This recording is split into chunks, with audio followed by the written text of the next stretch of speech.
Say my name. Shawty wanna feel it in her brain. Me and her new nigga not the same. Never been a nigga to switch lanes. Oh baby, she tired of waiting, no patience. She in love with me like I'm famous. Fast wild life, she craving. She breathing. Believe me. She just wanna be all on the TV. She want it in her face like 3D. She is someone that you can't believe. Believe me. She just wanna be all on the TV. She want it in her face like 3D. She is someone that you can't believe. Believe me, yeah. You see me, perceive me, yeah. You see through me, right? Do you believe in me? What do you see in me? All up on TV, yeah. Believe me. Got a verse for anybody, talk about the clip. If somebody fuck with them, I'll put them down quick. Goddamn, y'all know you're fucking with me. Simpson, Uno, never fucking miss me. Got your girls here and they're both about to kiss. So divinely smoking pie, we on that grind, that overtime. So beyond the echelon, put us on cause they moved on. Trying to make us fun, but we just played their pawn. So I really hope y'all see me. Believe me. She just wanna be all on the TV. She want it in her face like 3D. She is someone that you can't believe. Believe me. She just wanna be all on the TV. She want it in her face like 3D. She is someone that you can't believe. All up in your face like 3D. All up in your face like 3D. All up in your face like 3D. In your face. She just really don't believe me. All up in your face like 3D. All up in your face like 3D. All up in your face like 3D. In your face. She just really don't believe me. Yeah, believe me. She just posting cannons for the gram, see? For the gram. She just dropping fan pics for the fans, see? The only fans. She only care about them and her plans, see? Yeah. She speaking behind my back, y'all don't believe me. She speaking behind my back, y'all don't believe me. She cheating behind my back, y'all don't see it, please. Yeah, believe me. Believe me.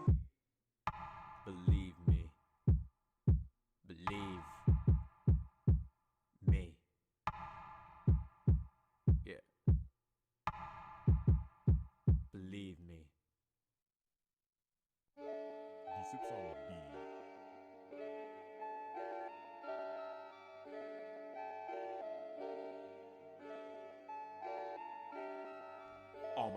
On my feet, we be in the streets. On my feet, we in the industries. On my feet, she be in the sheets. On my feet, yo can see the feet. On my feet, we be in the streets. On my feet, we in the industries. On my feet, she be in the sheets. On my feet, yo can see the feet. On my feet, like now, like I'm 10 toes down. Way back when the club closed down, she's standing on her feet. See, she got the pose down. I'm on my feet, losing all my brothers to the streets. I went to clubs that they wouldn't let you in. I'm a fiend, you see me, cause I won't let you in. If you think that you the one, but I know you aren't. Snake bites on me cause I got a warrant. Tryna fiend on me cause they be carded. On my feet like 2016. Problem is, if I meet a girl tonight, I scheme. Then going to the nights, I realize that I'm off of lunch. So I see you there tonight, you see me holding your girl ass too tight. On my feet, we be in the streets. On my feet, we in the industries. On my feet, she be in the sheets. On my feet, yo can see the feet. On my feet, we be in the streets. On my feet, we in the industries. On my feet, she be in the sheets. On my feet, yo can see the feet. 4, 3, 2, she gon' get you running when my pocket's full. I go slow, baby, come away. You can't win, driving your niggas lanes. On my feet, I'm on my feet. Running. I'm on my feet. Losing all my niggas in the streets. I'm on my feet. It's a dirty game, you never win. I'm on my feet, I'm on my feet. You gon' have to cross some big streets. Baby girl, I know you want me. Let's act a fool. Baby girl, I know you want me. Let's act a fool. Are you there? Are you there? Know you hear me shooting like I'm Steph. Are you there? Are you there? Don't you see that I have nothing left? I'm on my feet, on my feet. Running. I'm on my feet, on my feet. On my feet, watching the other knees.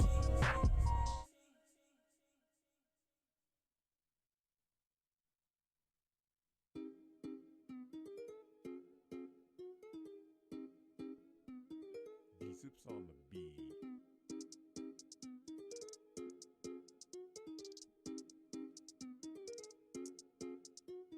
Can you please consider it? Can you please consider it? Can you please consider it? Can you please consider it? Can you please reiterate? Can you please consider it? Can you please consider it? Can you please consider it? Why can't you consider it? Are you just illiterate? I can sense your bitterness, feelings you fucking sane or gibberish. No matter what, don't care the difference. Why should I care when you can't consider it? You so damn ignorant, let me iterate. Listen to my rhetoric, you a degenerate. Filled with entitlement, I got enlightenment. See me, I'm violent, I'm cruising and idling. Everyone, please share the link in the stream. It would be greatly appreciated. Please share the link in the stream that I posted in the chat.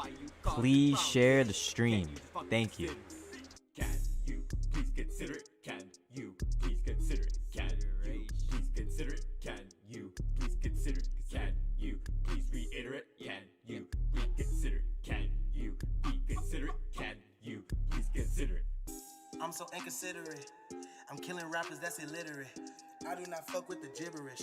She sucking my dick to these wedding shit. Mama don't say nothing. I'm spitting shit that go soul dummy. Hot shit make your nose runny. Man, that shit wasn't even fire. Ha to you bitch niggas. Rest in peace to my nigga Dame. Young Bulls, Eddie MJ. Swear to God, I don't fucking play. TIC3 niggas DMing me. Where's 3 like D-Way went missing. Here it is, I hope you niggas catch it. Can you please consider it? Can you please consider it? Can you please consider it? Can you please consider it? Can you please reiterate? Can you please consider it? Can you please consider it? Can you please consider it?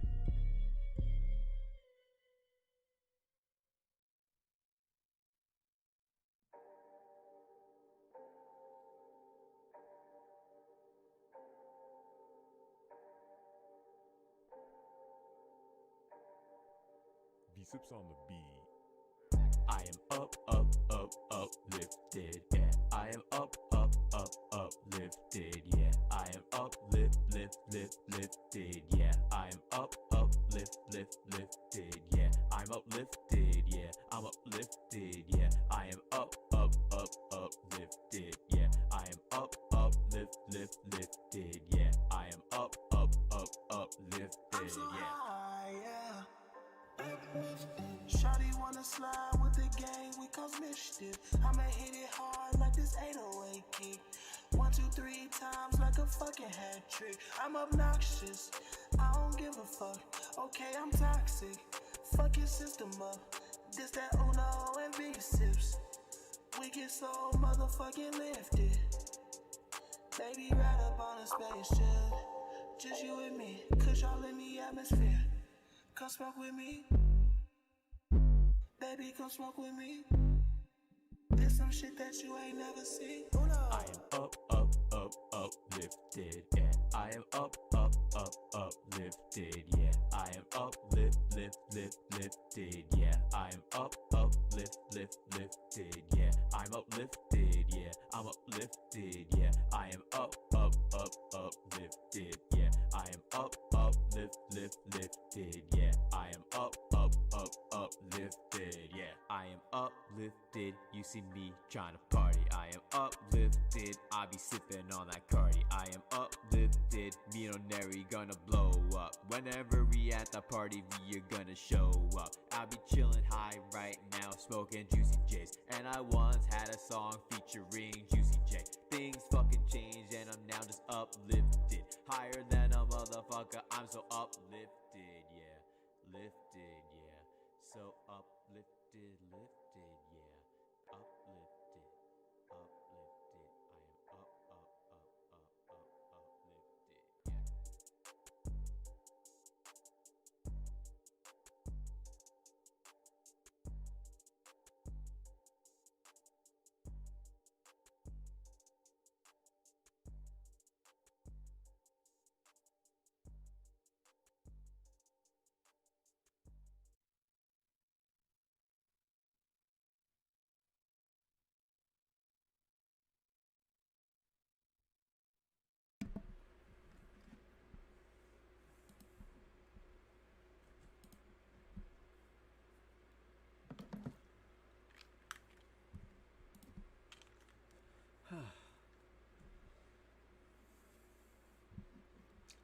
I think we're live. Let me just raise my volume on my mic. Seems a little low.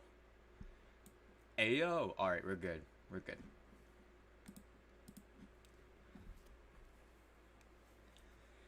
Yo, what's up everyone? This is V-CiPz. Welcome to the stream. I'm glad you guys can make it. I hope you guys are having a good night tonight. This is episode 29 of the broadcast. Tonight's episode at about 11 o'clock, we'll be having a friend of mine, JakeJames Lugo, coming through, fellow content creator. When he arrives, we'll be talking about the Smash rep reveal for tomorrow, our possible predictions we'll discuss with you guys.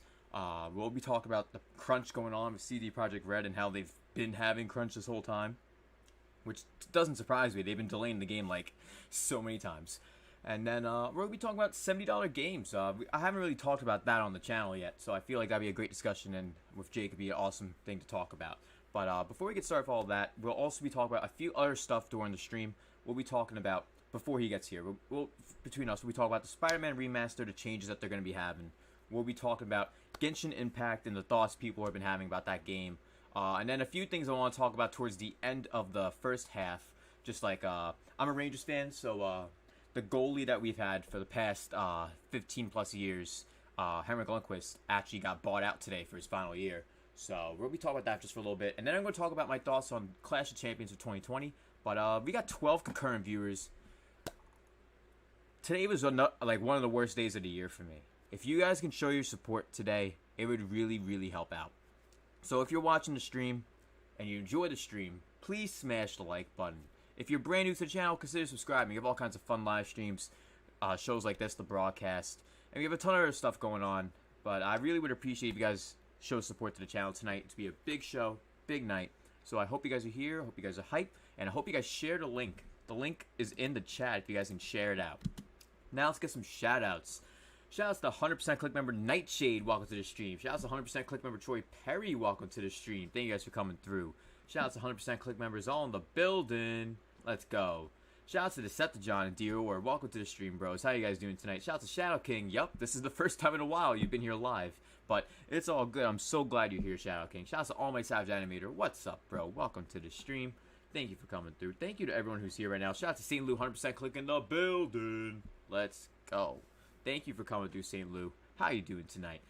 Like I mentioned, when Jake comes on at about 11 o'clock p.m., we'll be talking about our potential Smash reps and possibilities of what we'll see revealed tomorrow. We'll be talking about the crunch that's been going on at CD Projekt Red. And then after that, we'll be talking about our thoughts on $70 games. But until then, what we're going to be starting the stream off with, we'll be starting the stream off talking about the Spider-Man remaster fiasco. Then after that, we'll be talking about Genshin Impact and seeing the Metacritic scores, looking at some people's reviews for the game, seeing how bunches of other people believe the game. And I want you guys to let me know your thoughts on Genshin Impact as well. And then for the last 5-10 minutes, I want to talk about just a few other things, like my Rangers team, just talk about how our goalie got bought out after being around for 15 plus years as the main goalie, and also just talk about quickly WWE Clash of Champions, how it was much better than I expected. Shout out to the 13 concurrent viewers. Thank you guys for coming to the stream. And shout out to Marcos. What's up, man? Welcome to the stream. I'll definitely say hi to your boy Rohan for sure. I definitely will, man, for sure. Thank you for coming through as well, Marcos. I appreciate it. And shout outs to Rohan. Welcome. And shout outs to everyone being here today. I appreciate it. Thank you all for coming through. And Shadow King coming through with the $5 dono 100% click in the building. Shout outs to Shadow King, who actually is the first supporter of the stream, but also, since you are the first supporter, you become the Ultra 100%er. Shout out to Shadow King for being the Ultra 100%er of the stream already with the $5 donor. Let's get some 100% emotes. Throw those in the chat. Get some hype going. We're about to get started in a little bit. So thank you guys for coming to the stream, and let's get some hype for Shadow King. Thank you so much for the $5 donor. I really, really appreciate that, man. Because, like, dead ass, like, I'm not kidding.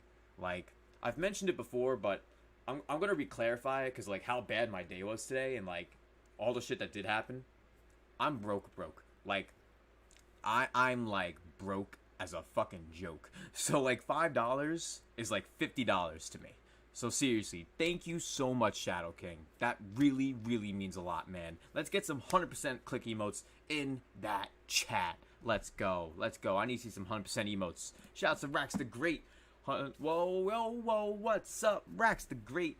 I saw you had your little bike issue today, but I saw you got some new parts and stuff. That's dope, Rax. It's dope. And shout out to Matthew Hammond. Welcome to the stream. How are you doing tonight? Shout outs to Ash Off the Chain. 100% click member Ash Off the Chain in the building. Let's go. Thank you for coming through, guys. I really appreciate it. We got 17 concurrent viewers. Let's hit 15 likes right now. If you haven't hit the like button, smash that like button, as we're now about to get started with the first topic of the night. Because like we always do now for the series of the broadcast, the first half hour to an hour, we talk about a bunch of the smaller topics that happened throughout the week, and then we have a guest on later on and talk about the bigger topics. We're going to start off with the first smaller topic. The Spider-Man remaster is changing a lot of different things for the PS5 version. As you guys can tell, this ain't the same protagonist. It's not the same protagonist at all. They literally made a Tom Holland copy, practically. Like, come on. He looks younger than Miles Morales. But we'll zoom this in a little bit.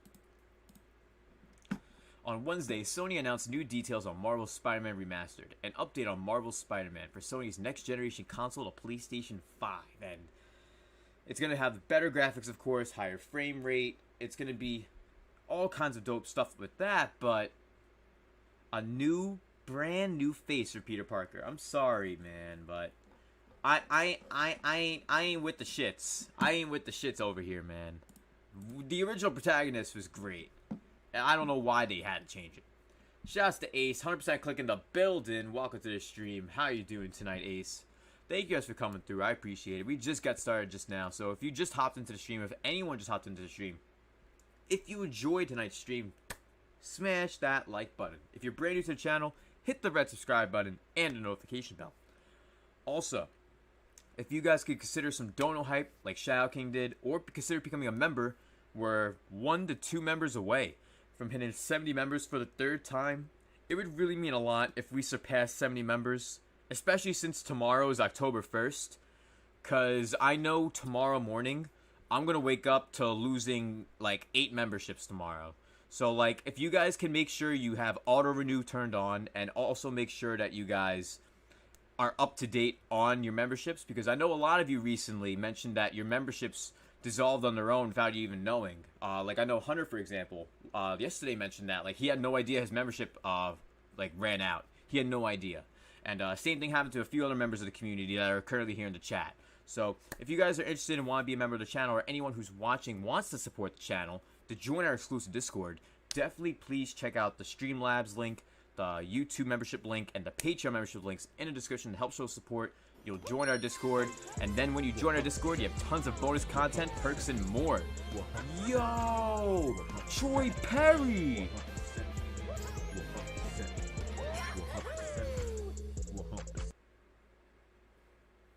Troy Perry with the triple moon combo. Yo, the triple moon combo. Shoutouts to 100% click with Troy Perry. And by the way, that episode of Segments is coming this week. today I honestly really had a really bad day. I didn't even do anything on the computer working wise. The most I've done working wise on anything today was the thumbnail for today's stream. That's it. I literally had no time to do anything else, even the videos I wanted to get done for later in the week, which I'm sorry if some videos don't come out in the next few days like I was hoping to, which I mentioned that the other day I was planning to. But Troy Perry, shout outs for the triple moon combo. Let's get those triple moon emotes in the chat. Troy says, I'm off to the gym. Keep your head up, bro. Thank you, man. I really appreciate it, because like a lot of shit went down today, and then I got robbed. Like I pretty much got robbed. So like I found out like right before the stream. Like my day was already shit, and then I found out I got robbed, and it's like great, awesome. And Taylor says, why do they have to change the main protagonist? If it's not broken, why they change it? They changed it because they feel the face of this protagonist fits the voice of Yuri Lowenthal better. And personally, I think that's cap. That's all cap. Yuri Lowenthal, he's the voice actor for a ton of different characters in all forms of media. One role he's known for a lot, he's in Xenoblade Chronicles X as a voice actor, but he also plays Sasuke in Naruto and Naruto Shippuden. So the original protagonist looked older. Yo! Nightshade! Yo! Nightshade coming with that heat. With the fiery Bakugo! Let's go, yo! Shoutouts. And Troy Perry, by the way, you are the Ultra 100% of the stream currently. And shoutouts to Nightshade for the fiery Bakugo saying, stay up, boy. Bakugo coming through with that fire. Yo, seriously, yo. Thank you guys for your support, man. It really means a lot, yo.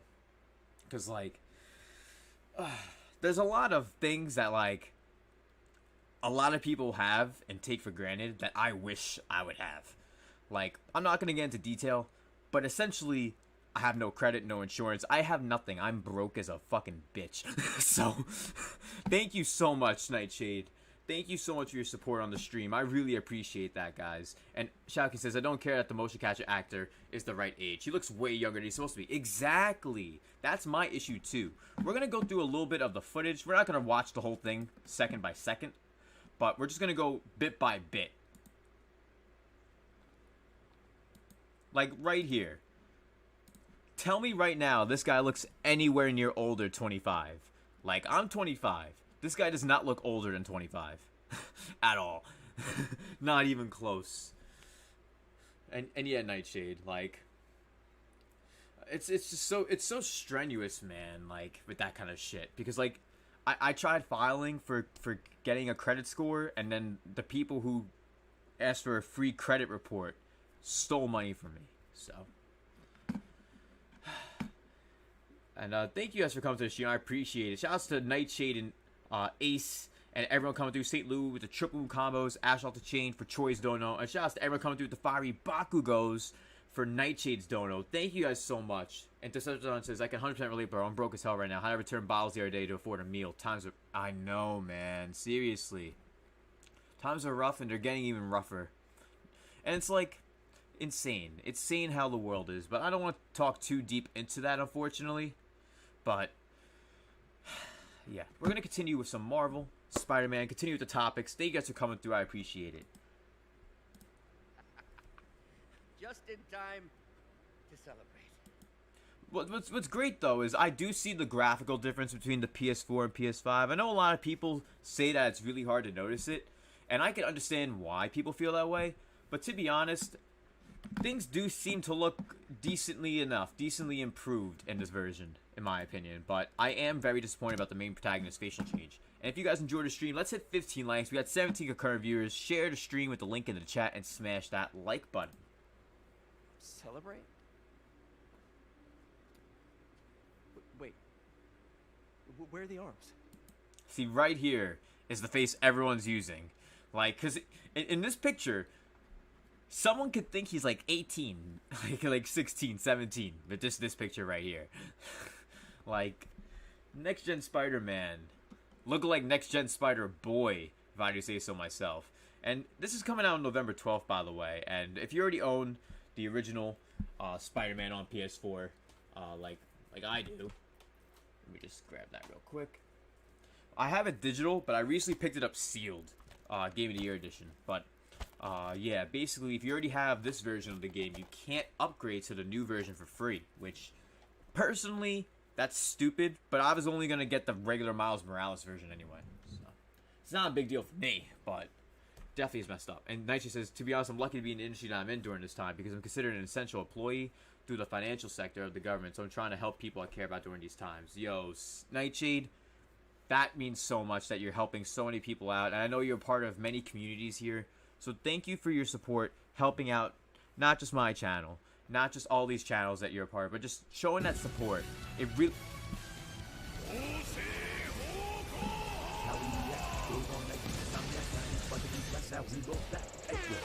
Serious series. Serious final one punch.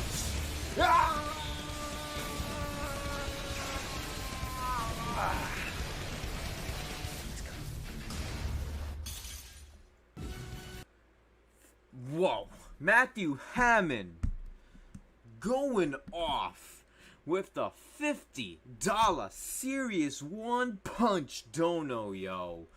Going off in the chat, yo.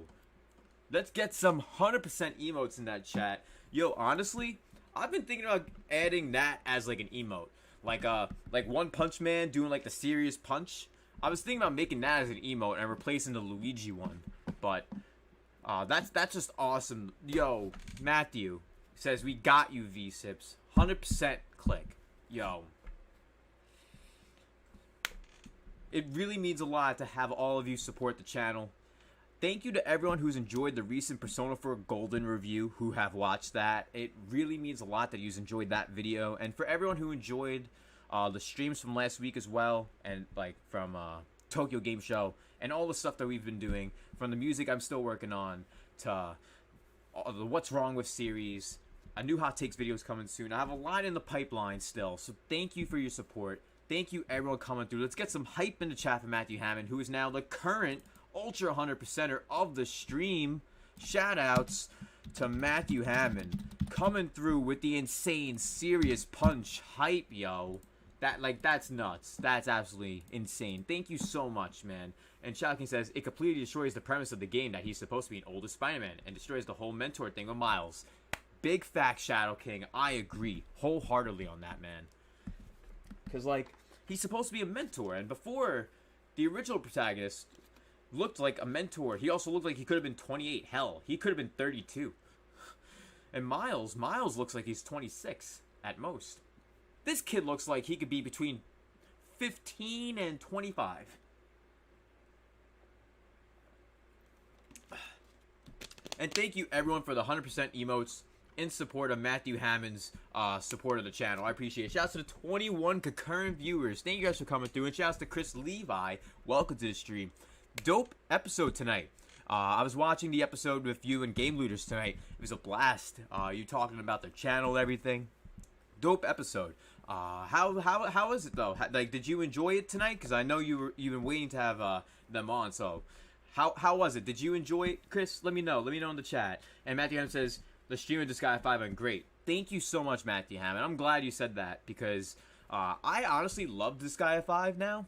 I'm about 10 hours in, and it's a lot of fun. It's a really good strategy RPG. If people like Final Fantasy, and if people like anime and like funny jokes and stuff, like anime innuendos and stuff, they would love Disgaea 5 or the Disgaea series in general. So I hope you guys check that out. Shoutouts to Nightshade, Ace, Chris Levi, Matthew Hammond, Armchair, All My Savage Animators, St. Lou, Dior Wilson, Decepticon. Thank you guys for coming through, as well as Ash Off the Chain, Rax the Great, Troy Perry, everyone who's been here tonight. The hype is hype tonight. Let's go. We're going to go along with the rest of this trailer. Oh, wow. So cool. But how did you... Intracranial neural network. Signals travel inside the brain. Never mind to an external prosthesis. Like you saw in that moment, like the way the graphics looked as the Octo arm was passing by his face. Like, look how detailed this is, guys. Never mind to an external prosthesis. Like, for that split second, the footage of the PS5 gameplay looks real life, like a movie. It's insane. And Chris says, thank you. We definitely had fun. We talked everything from their channel, anime, pop funkos, and they will be back. That's awesome. That's awesome to hear, Chris. I'm glad. I'm glad, man. That's awesome to hear, bro. And thank you to everyone who's been here hanging out, having a good time. I appreciate it. And yo, by the way, if anyone's interested, Dior has a link in the chat for a giveaway. If anyone's interested in checking out that giveaway, please check out that link that Dior is posting in the chat. I would appreciate it. And if you guys enjoyed today's stream, share the link that I posted in the chat just now. I would appreciate it. Away from us. Flee. Come on, take a look.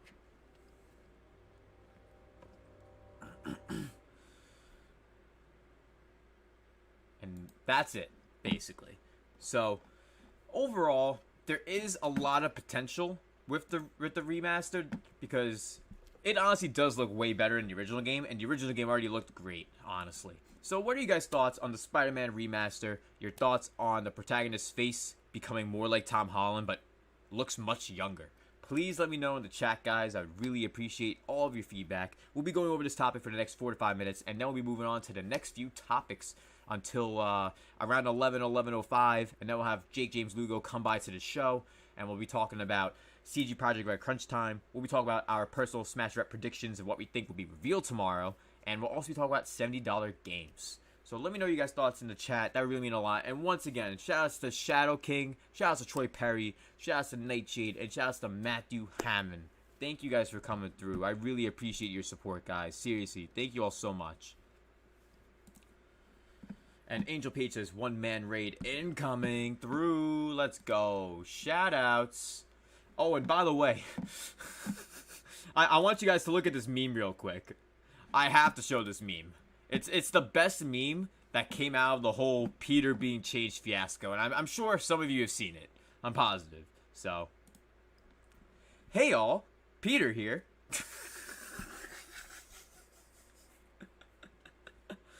Oh my god.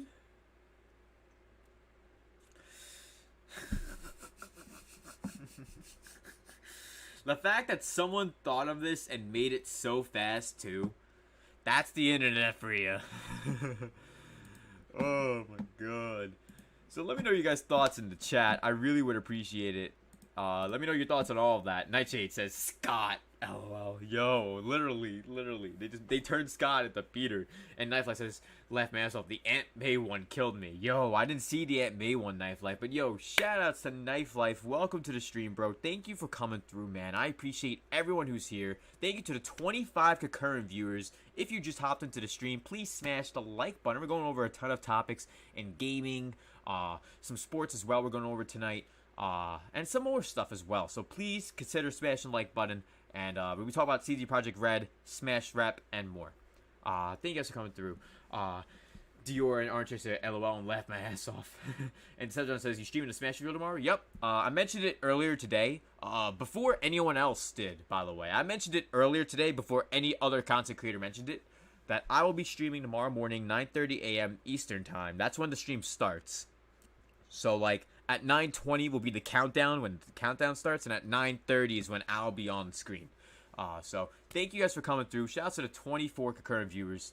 Don't forget to smash that like button. And yes, we'll be talking Smash Rep before the stream tomorrow, and then we'll be watching the little 3-minute footage, and then we'll go over it for a little while. We'll have like a nice hour-long stream, so it should be nice, sweet, to the point, and a lot of fun for sure. So, thank you guys for coming through. I appreciate it. Shocking says, Sony and Insomniac definitely bullshitting us. Hell yeah. Yuri Lowenthal has done plenty of roles that don't even look close to him. Oh yeah. He doesn't look like Sasuke, for example. Like, bruh.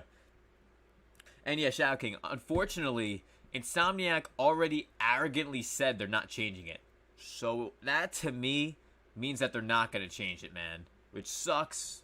But unfortunately, in this situation, there's not much we can do about it. I wish there was, though. I wish there was, man. Shout out to G5, 100% click in the building. Welcome to the stream. Hope you're doing good. We just went over the whole Spider-Man incident, and I'm glad you guys are all here today. And I appreciate you all chilling. Thank you guys for coming through. We're going to be going over to the next topic, guys.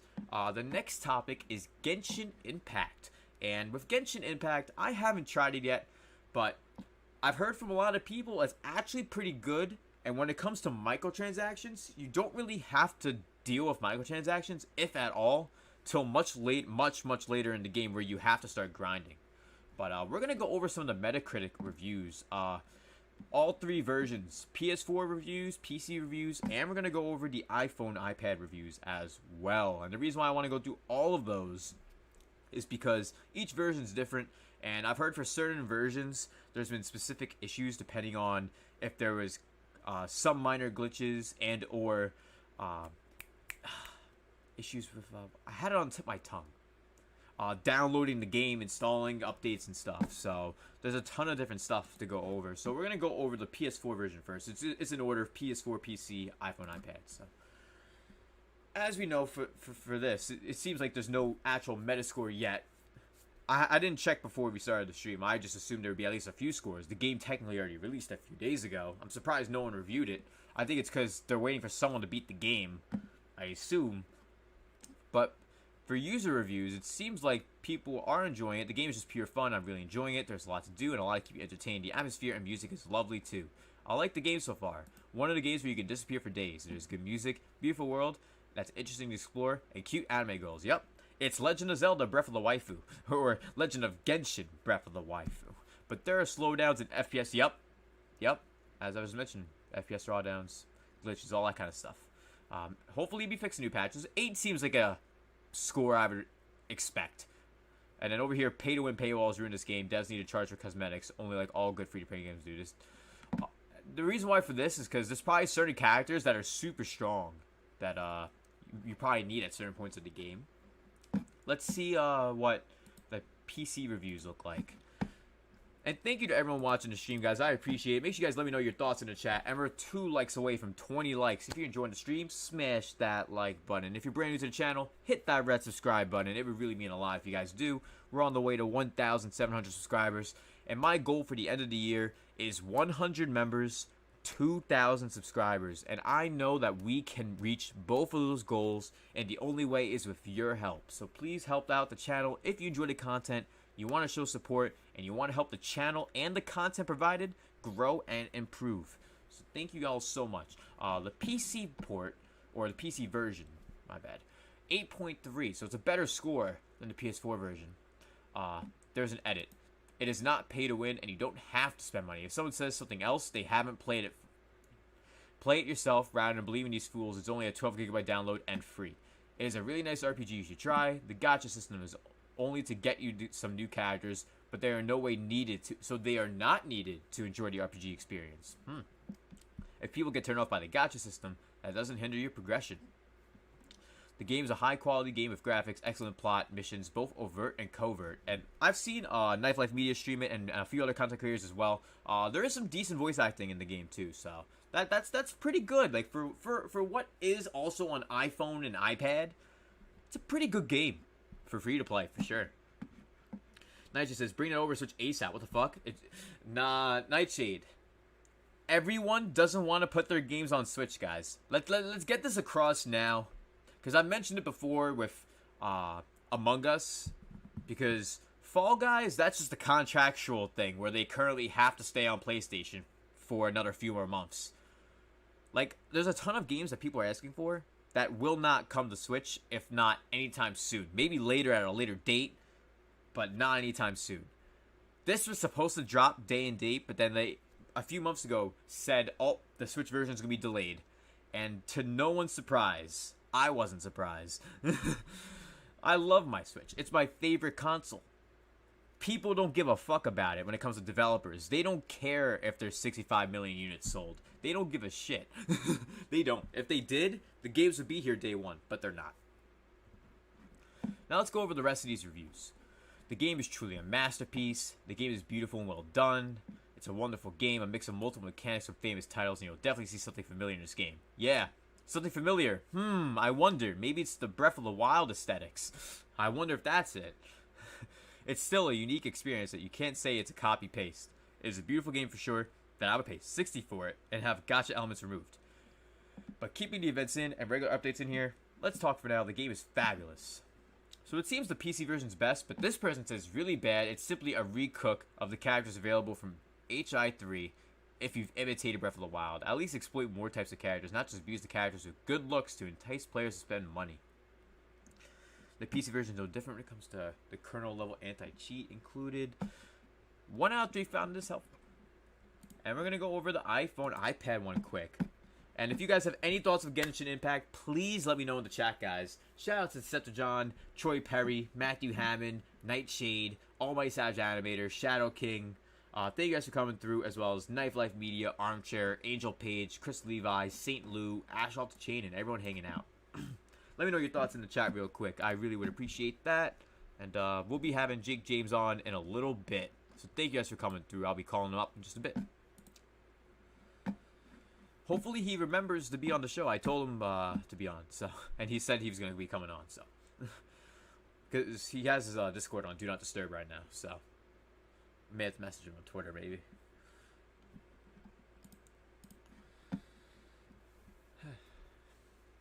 Shouty says, they will if people speak with their wallets. And yeah, that's true when it comes to the Spider-Man fiasco. It's definitely true.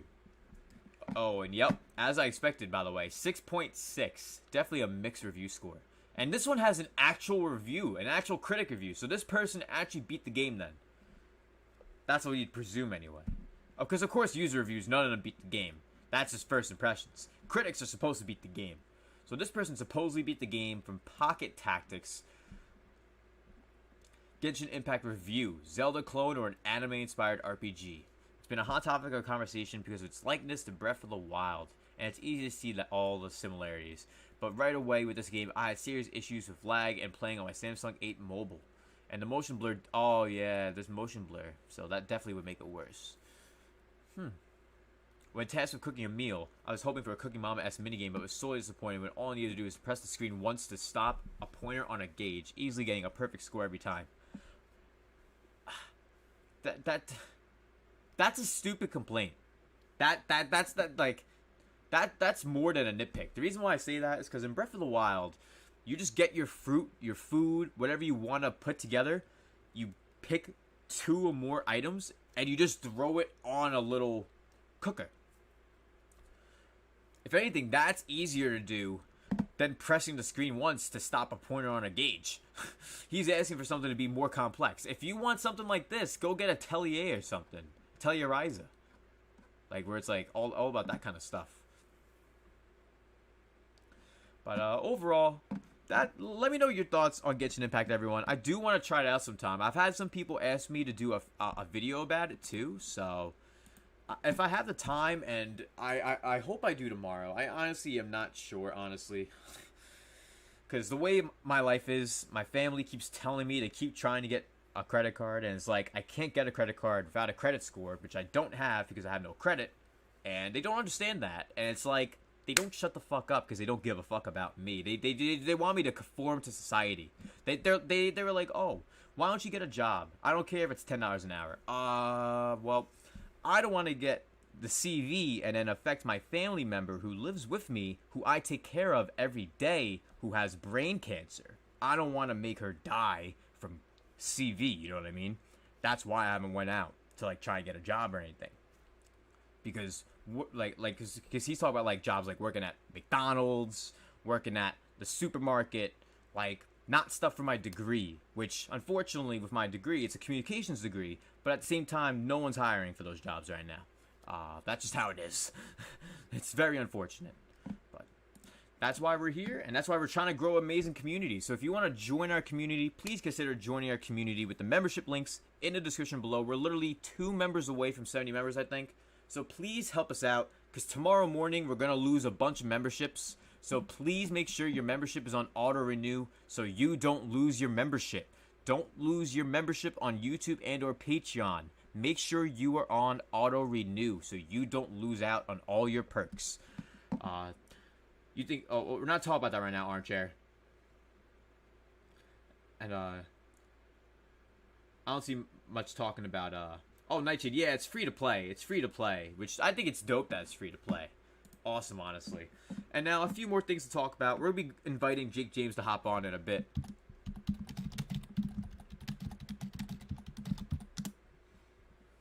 So, thank you guys for coming through. I really appreciate it, yo. We're going to be going to have Jake James on in about 5 minutes. I just have a few more topics I want to quickly talk about as well. So thank you guys for coming through. I appreciate it. I want to talk about one thing. As you guys can see, I'm a Ranger fan. And one of our best players overall was our goalie, Henrik Lundqvist. And he actually got bought out of his last year for the team. He was a great goalie. And he's truly like an icon for the team, and he did a lot. He helped us reach the playoffs many times, and he helped us reach the finals a few times as well for the Stanley Cup. But at the end of the day, in his later years, like the past 5 years, not him, but like him and the team, the Rangers, have been very slacking, and they've been doing a rebuild. But hey, he carried an $8.5 million salary cap, and that's not bad. That's not bad at all. And he always was really good. I have some vivid memories from back then, man, when I would go to the games all the time. It's been so long since I've been to a Rangers game. And then the next topic I want to go over real quick is the Clash of Champions results. And I thought this pay-per-view would be trash. This pay-per-view was actually fire. Because a bunch of superstars that no one wanted to watch wrestle actually got sick. Which, hopefully they recover, of course.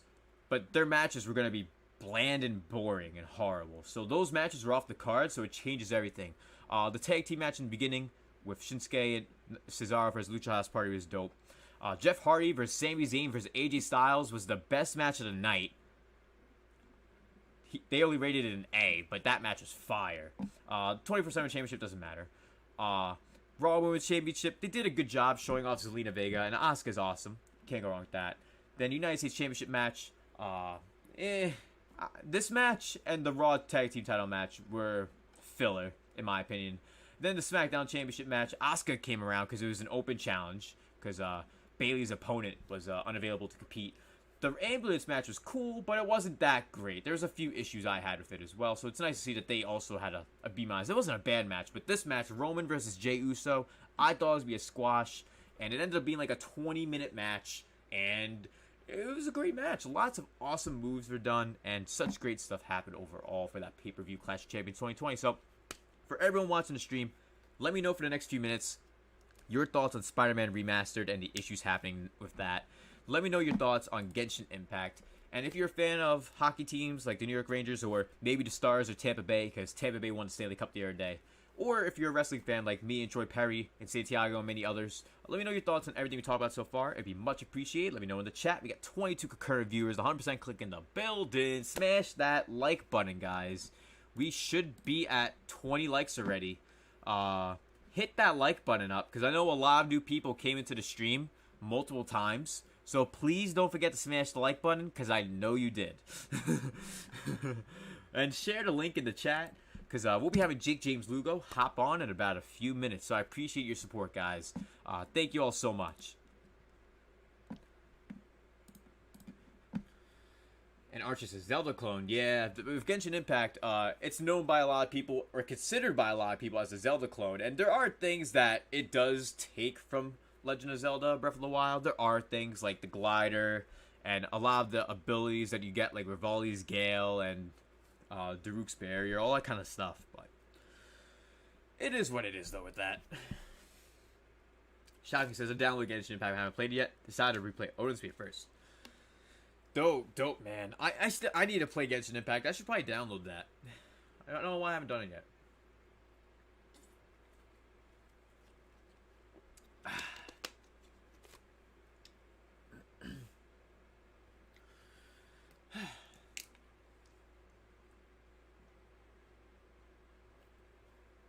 And by the way, I do want to mention that if for some reason don't wake up on time tomorrow, which I should wake up on time no matter what.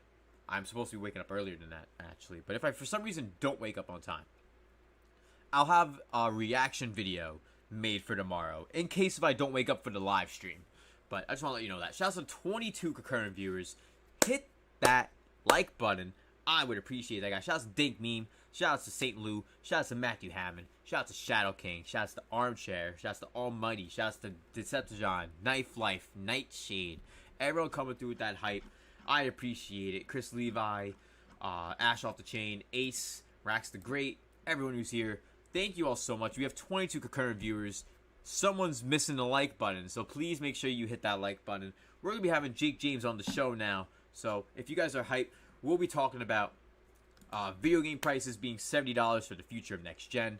We'll be talking about Cyberpunk and how the devs have basically forcing employees to work 6 days a week through crunch, and they've probably been going through crunch for a while now since they delayed the game so much.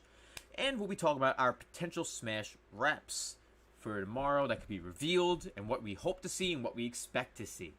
So hope you guys are hyped, and I hope you guys smash that like button. And if you're new to the channel, make sure you subscribe, hit that red subscribe button, because we just lost 2 subscribers. So please subscribe to the channel. And if you want to be a member, please consider becoming a member with the YouTube and Patreon membership links in the description for as low as $1 to $5 a month to join our exclusive Discord with tons of benefits and more. And if you want to get some dono hype in the chat, like Matthew Hammond, Nightshade, Shadow King, Troy Perry, and many others have done, and you want to be a super 100%er as well as an ultra 100%er, then definitely consider the Streamlabs link in the description. And if you want to enter a giveaway, Dior has a link in the chat. We're going to be starting up with the discussion. So I hope you guys are ready. We'll be getting started.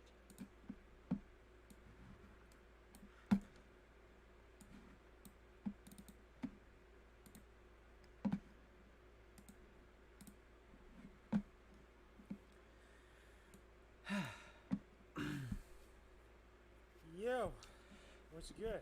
Yo, what's up, Jake? How you been? How you been? You hear me? Yep, I can hear you. I can hear you. I think you just need to raise your volume up a little bit. I'll raise it up a little myself. You in here? Yeah, I can hear you. Loading you on Discord. So I Oh. don't see you. Oh, I don't hear you. you don't hear me. I don't see you and I don't hear you. What up, son? That's weird. You don't hear me. Hold Yeah, on. what? I hear you. Hold on. Let me type. That's so weird. I've never had that issue before. Let me see. Because I have you on. We can hear you.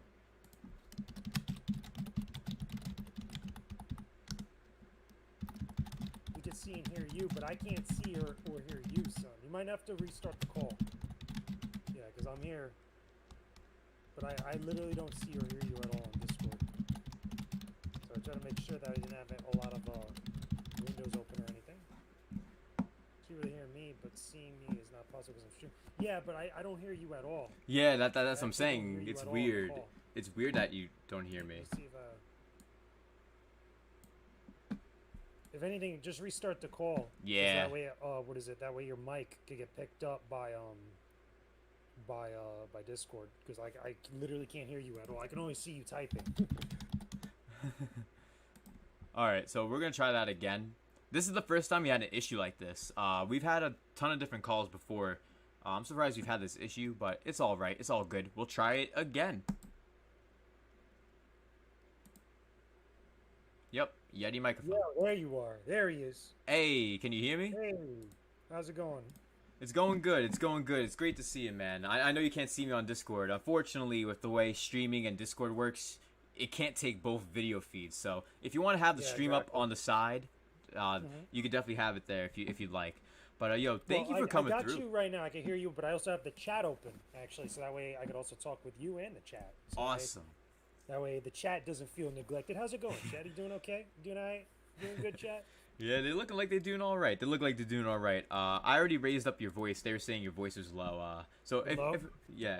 so before we get started with our discussions for tonight, let me just give an introduction to JakeJames Lugo. For those who don't know, he's a dope content creator. Does lots of reviews and all kinds of amazing content you guys should check out. But without further ado, this is JakeJames Lugo. Let everyone know all about you and your channel. And one of our mods will put the link in the chat.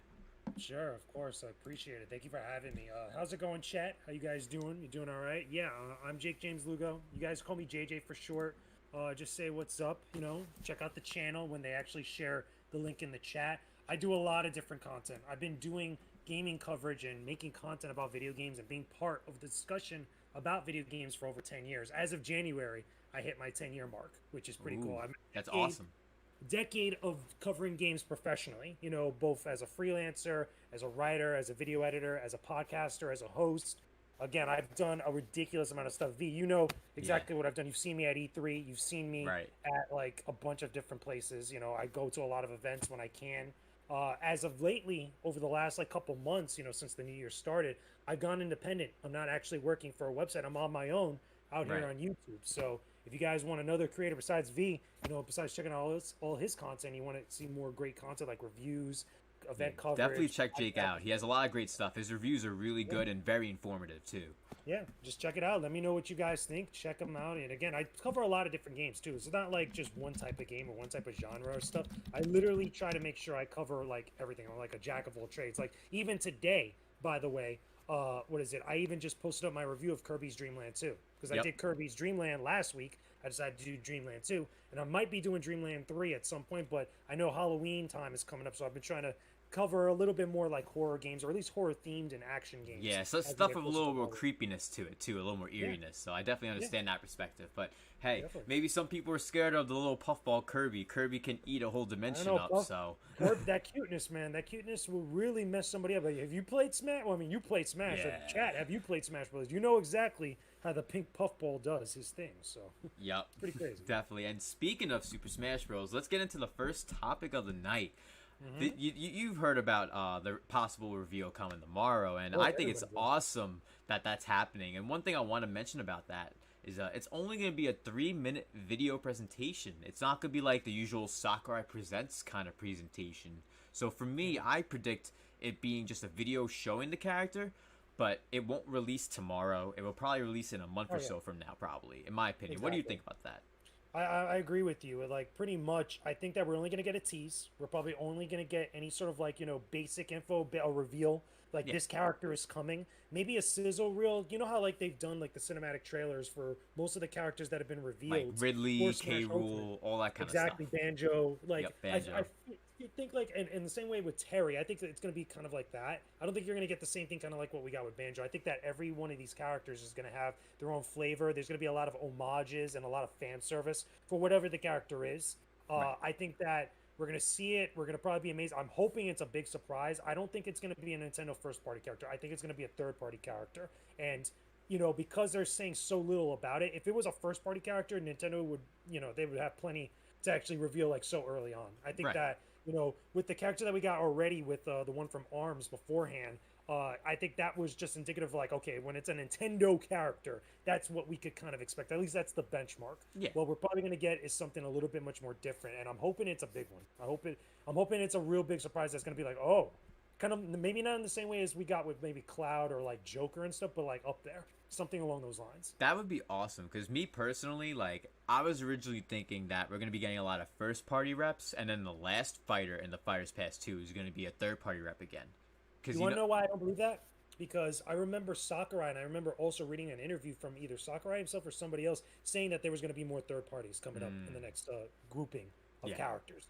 I remember seeing that, but it was like a long time ago. I think this was like maybe in the midst or towards the end of the last one that we got, that last grouping. Yeah. But I was like, okay, like this will be really interesting to see. Like, okay, Nintendo opening up the floodgates a little bit with having other types of franchises that not necessarily are their own being a part of this game, because really Smash Ultimate and just Smash Brothers in general is a complete like celebration of just gaming in general. Yes, which is gaming great. history. More so than PlayStation All Stars, more so than a lot of other crossover fighters or crossover games we've Right. seen in a long time. Oh, yeah, because there's so many kinds of crossover fighters, like Marvel vs. Capcom, BlazBlue Cross Tag Battle, Definitely. Capcom and SNK. There's so many kinds of homages to all these kinds of gaming characters in the industry, and Smash time. Brothers is the pinnacle of that, honestly. And to me, originally, not that I still think it's going to happen, but it's the pessimist in me. I see a Pokemon rep being possible. Not saying it's going to happen tomorrow, but if it were to happen, it wouldn't surprise me. But a third-party rep, to me, would be the best bet of excitement. You know what I mean? People would get very hyped. Whether it's Crash, whether it's Dante, whether it's Some people are Sora. saying it's Crash. Like I saw some legit cases because Crash, It's About Time is coming out very soon, and I could totally see that being paired up, or at least within the time frame. Maybe not necessarily tomorrow, but paired up with that game coming to Switch if it hasn't already been announced for it. Like I could totally see something like that happening. At the same time, keep in mind people have been saying the same thing about Dante because of all the Devil May Right. Cry games that have been shown up on the eShop. That would make total sense to me because Capcom's putting so much stuff on this actual yeah. platform. Like there seems to be a lot of things lining up now. To be real and also to be fair, a lot of people also have been clamoring for a long time for something like Sora, which I get I it. would love it's a popular Sora, choice. though. It's a popular character. I don't think we get it. I don't think It's because that of Disney. Well, not even just because of that. I think that now we have plenty of Square Enix rep right now. I keep saying that, and people That's a good keep saying point. like, "Oh, you're wrong, JJ," and stuff. But it's like, listen, there's a lot of potential for other companies to be involved with this, and obviously money to exchange hands and a lot of business to happen behind the scenes. I'm pretty sure that if Capcom wants to be able to get more characters besides Ryuken, Mega Man, and get another one in there, or maybe another type of character from another company and stuff, I'm pretty sure Nintendo would be open to that. As much as Sora would be cool, I feel like there's a little bit too much legal red tape and a lot of like hoops to jump around and things to deal with, as compared to like other game characters that seem like they'd be a little bit much more easier to make happen. Yeah, I definitely agree with that sentiment because like there's a ton of potential with so many different third-party characters, and one person that we are both friends with, Stealth, highly wants a Koei Tecmo character, and I definitely see that being a possibility. And maybe not Ryu tomorrow, Hayabusa. but I do Ryu see it Hayabusa. happening. Uh, And you know something that makes sense too, because Ninja Gaiden started on the NES. Like Yeah. Ninja Gaiden is a big game on the original game console for Nintendo, and that's like that would be a cool like appearance and a cool homage to classic gaming. Yes. And it's a character that has a Nintendo legacy. It's just like okay, that could make It'd sense. be a to me. perfect fit, and a lot of people would be glad. I would love to have Ninja Gaiden in Smash Bros. It's a part of video game history, and it did start on Nintendo, so it'd be the perfect bet. But I've seen some people want the thickness of Ryza from Atelier Ryza too. That game's done very well for the Atelier series, and it's one of the only Atelier games to have a sequel. So I think that's very possible, but at the same time, I think it depends on when the first game released in comparison to when the Fighters Pass was decided, because a lot of these characters include like all 6 of them were already decided already. They're not deciding them as we speak, so it's something that they've already chosen. So You know something though, that Koei Tecmo character from the Atelier game that you mentioned, the only reason why I don't see that actually being a big deal or being something like actually happening is because as much as that series has probably been doing better as up to this point, it's still not as popular as like all the other characters that I feel like Nintendo could grab and it could at least make a big splash. Because again, if you're in a room and you have a bunch of characters, who are you gonna pick out of that? Are you gonna pick the Atelier character, or are you gonna pick Dante? You're gonna pick Ryu Hayabusa, or you're gonna pick Travis Touchdown or Crash Bandicoot. Like, there's just that brand recognition. I feel like characters that get into Smash as playable characters, with the exception of like the Nintendo first parties because they could do whatever they want and stuff. But like the third parties, I feel like are the ones that are like, okay, these are known entities. These are known characters that I feel like people are really gonna not only be excited about, but they're gonna know right offhand. Even people that maybe aren't into gaming as much as everybody else, they're gonna make an impact with them. definitely. And the one thing about that impact is how the impact affects the community. Because for those who may not know, if they're not in the Smash community is very volatile. It's not the easiest Putting it community. lightly. To put it lightly. That's the lightest way to put it. And especially with all the controversy that's been going on with the Smash community this year, this has been like the highlight for them all. As we've seen on Twitter today, Sora is trending, Gino's trending, This is the bone that Steve they're is getting thrown trending. right now. The Smash community. Yep. The balloon in their head is expanding, and then it's gonna pop tomorrow, and it's not what they want to see. I see that happen. Here's one thing we should say: people should temper their expectations. I Because agree. this is notorious for every type of Nintendo Direct, every type of Nintendo announcement, every type of like big Nintendo assembly, I guess you could call it, or any sort of like press conference. Yeah. But it's more like people's expectations run wild. Just like even with the third-party showings, the little mini directs or the partner indie directs, showcases, right?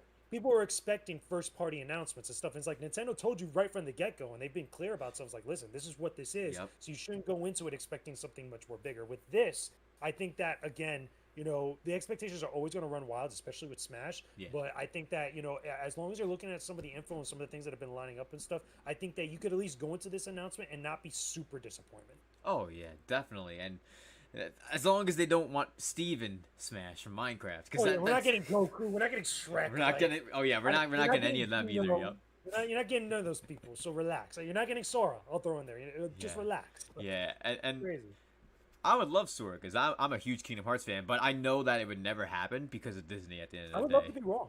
Honestly, I would love to be proven wrong because again, and everybody else knows, I love Kingdom Hearts. Oh, Obviously, yeah. I think that'd be awesome.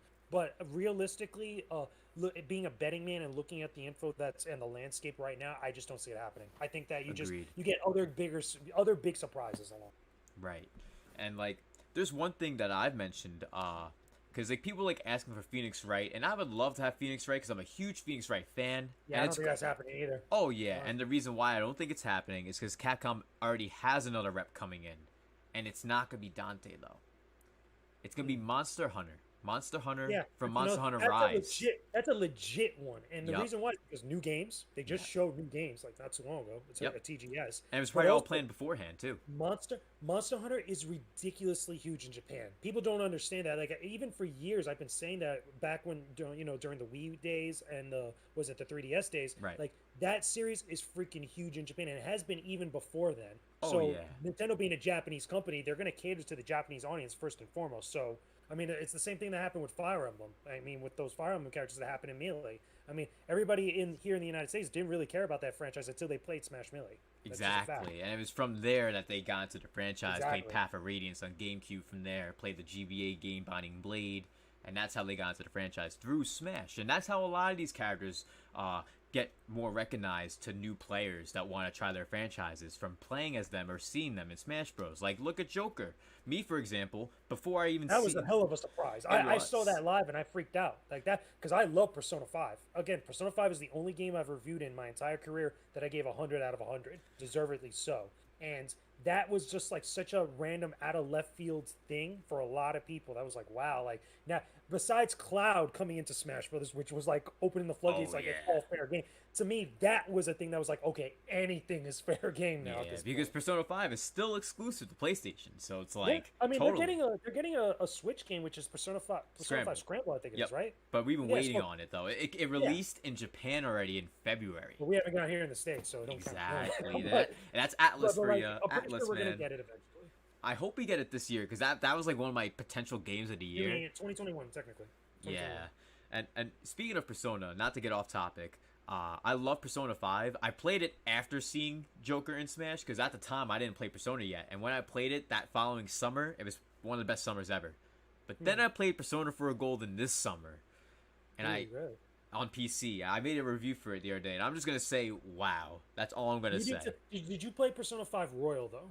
I'm currently playing that right now, actually, as 'cause I well. was about to I'm say, 100 that's something the hours version in. you need to- everybody in chat, that's the version of Persona 5 you need to play because everything that you love about Persona 5 is not only enhanced, but there's a lot of quality of life stuff, and that's the stuff that makes that game series. I so love good. the baton pass enhancements. Yeah, That's what I love exactly. the most because in the original game, it wasn't not like as that. intuitive, and then the new game, Royal, it changes it all up. And that's the great thing about Smash. It's able to help highlight franchises with their protagonists or with their character that they choose, and in essence, it helps highlight them and give people the opportunity to want to play those games if interested in that character, which is awesome. Definitely. Now, before we move on to the next topic, because I do think that we can either get a third-party rep tomorrow, but my pessimist side does see a Pokemon Gen 8 Pokemon coming, like maybe Cinderace or something. But let's see what the chat is saying. Shouts to Mellow Wolf, welcome to the stream. How you doing? And Nightshade and a few other members of the community saying, "What's up, JJ? What's up?" Hey, what's up, peeps? How's it going, people? How's it going, chat? Talk to me, chat. Yeah. Talk to us, chat. Yeah, let us know Oh. your thoughts, chat. Let us know your thoughts on what you think we'll see tomorrow. A third-party Well, rep you would know be what we dope. should On do? my We should, says. to kind of kickstart them, let's give predictions. Like, give Hmm. one character then that you think is. I'm saying tomorrow. I'm saying Dante as a safe pick. Cinderace. I Cinderace? mentioned it to friend OJ, Player Essence, and he's like, he made it like he knew something already, and was like, oh, that's not happening. So it's like, even though he said that like that, I still think it could be Cinderace. I don't know. He thinks in his gut, like it's actually. He's like, oh my god, if I shouldn't put that out into the universe, and then it won't happen. Yeah, and that's me. I put stuff into the universe and it happens, and that's why I had someone mention it today on Twitter. Like, you need to stop saying stuff and putting it into the universe so you keep being right. It's like, I'm sorry, man. Yeah, it would be kind of funny though if we get a Pokemon character and everybody's like mad disappointed. Like, Oh, yeah, like, everyone's that gonna be would be funny disappointed. to see the reactions on Twitter. Oh, it totally would be, especially since a lot of people were asking for, if a Gen 8 Pokemon were to come, they were asking for the Grass Starter Rillaboom. So if another Fire type came in, people would have lost their mind.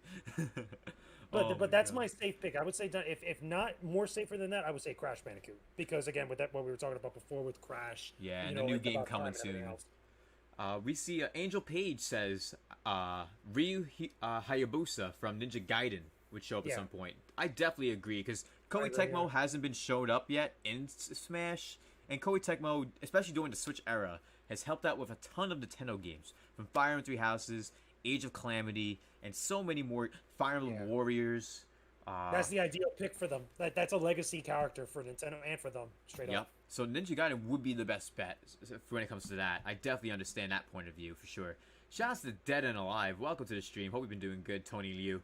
And he says, I have a feeling Travis Touchdown would be the rep. Oh But yeah, I think that's coming. We don't get it tomorrow. That's coming. You Oh, best yeah. believe that's coming, especially with how they've been treating No More Heroes 3 on the console and with all the stuff that was it Suda 51 has Right. been doing. You best believe that's happening at some point. I would be so shocked if we don't get Travis Touchdown in any like of these spots for this character pass or this grouping of characters, because Yeah. it would be interesting to see him, Bayonetta, and Dante in the same game. That would be Honestly. wild to Yeah. imagine. Just those three Those in are a all your game hacking together. slash characters, and then if you get Rei Hayabusa too, there you go, 4. Yep. There goes your team of 4. Insane. Oh my god, like that would be awesome. And he That also is mentions, ridiculous. but my heart really wants to be a Ryza. See, Ryza. A lot of people want Ryza. And Naichi says, I understand why people think Cinderace for Pokemon rep, but we gotta remember he's not a fighting type at the end of the day. I don't think How that many? matters. That doesn't matter, Pokemon. Nightshade. There's a Yeah, ton of because Pokemon we that have aren't Po- fighting we have types. Pikachu, we have all these other like characters that are not necessarily Squirtle, fighting type Charizard, Ivysaur, Pikachu. Squirtle, the right character. Yeah, I'm just Mewtwo. Like there's so many, but Naichi says, but Urshifu promotes the DLC heavily when if it were comes to it. That's true. It would promote the DLC heavily, because you heard about the new version. I think the physical coming out later in Yeah. the month.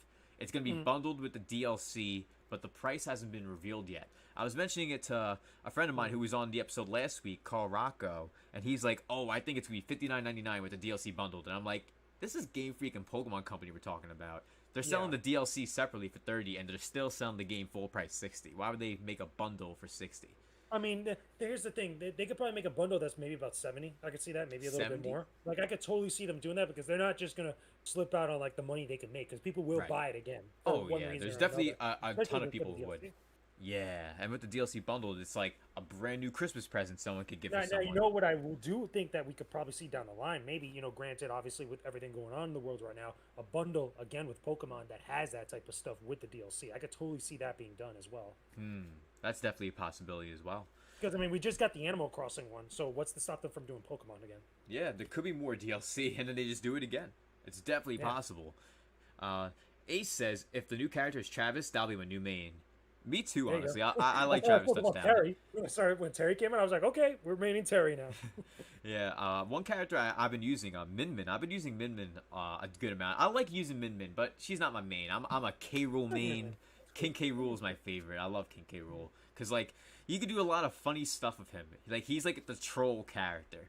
Because, like, you can use the neutral B to absorb He's got someone. armor. And, He's got stuff. and a ton of armor, too. You can't go wrong with that as well. And shouts to the 26 concurrent viewers. We actually Yes. just hit 25 likes on the stream. Shouts to the Yes. 100% click.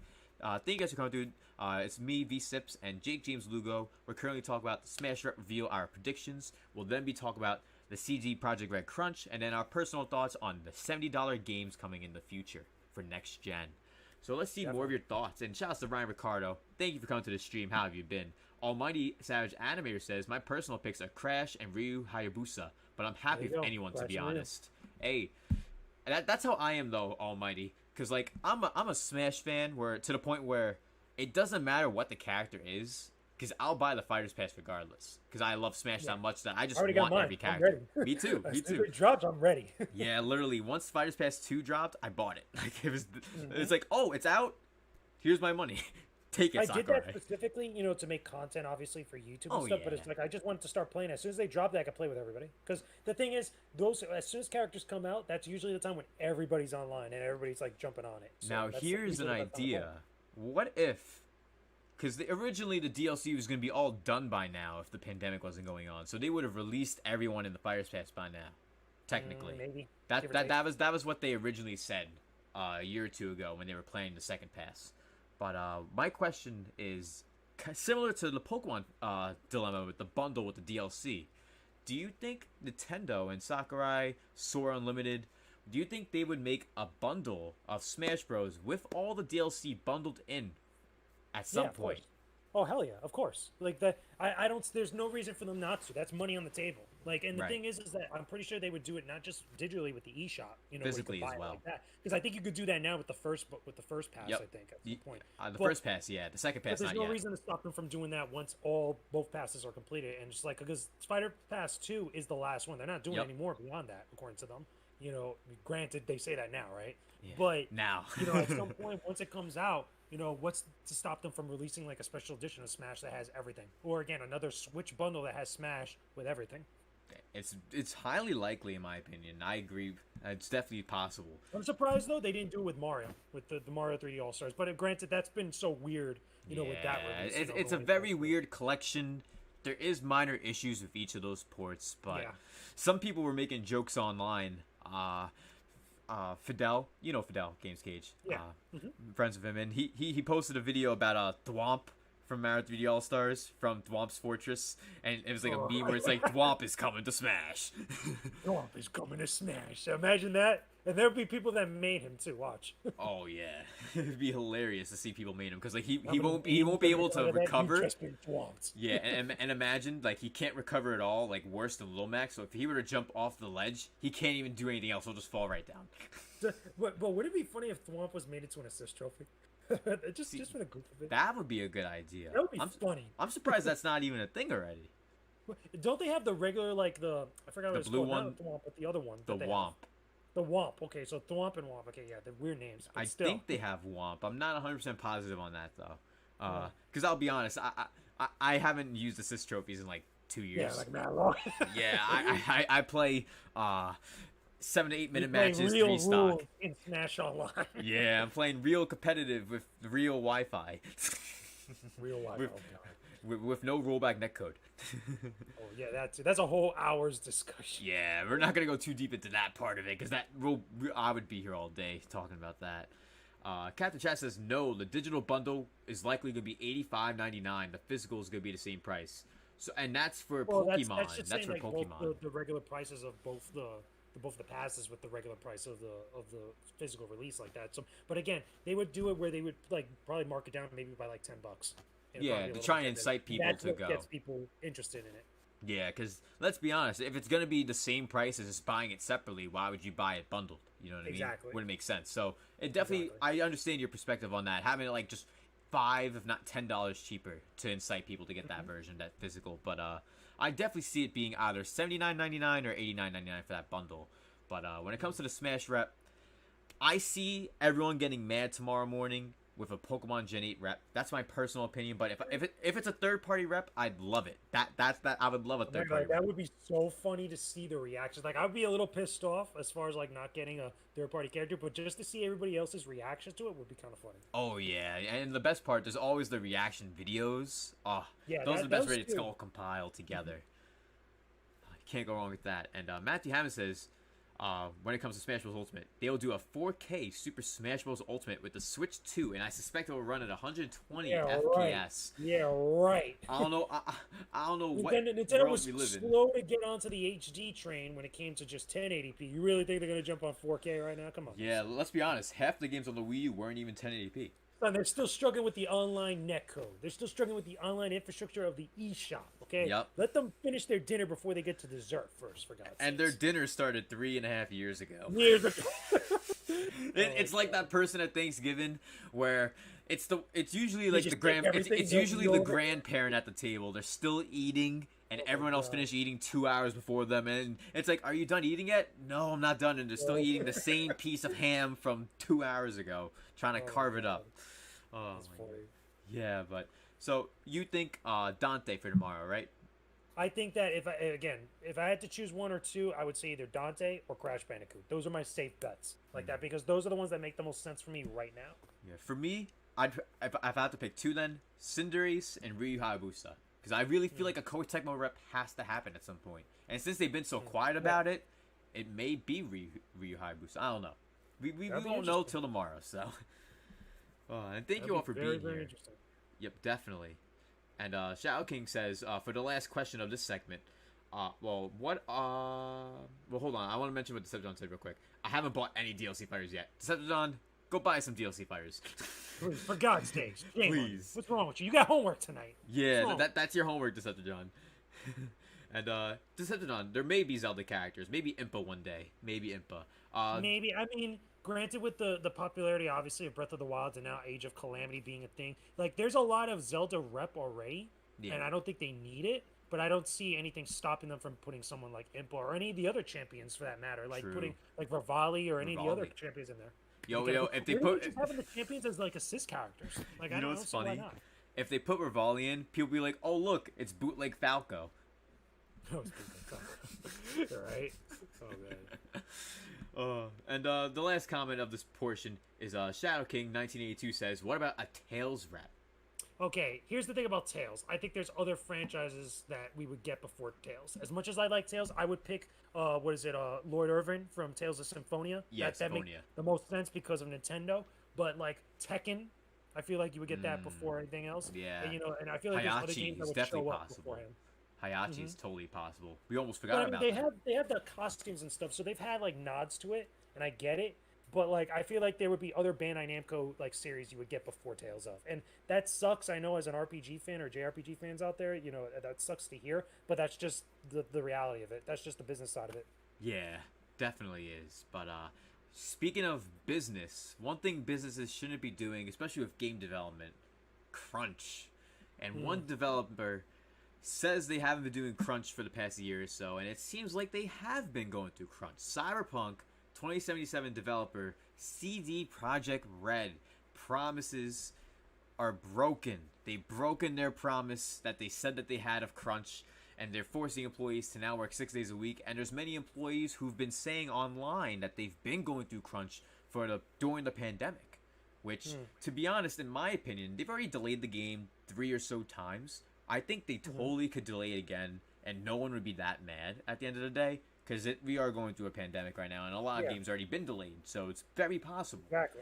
But overall, in my opinion, when it comes to, it's very annoying how people are mad at CD Projekt Red about it, only because a lot of games have already been delayed, and it's like there's a reason to be mad at them because they're not trying to delay the game, as it seems, because it's literally like a little over a month, and the game drops November 19th, day after my birthday, by the way, which.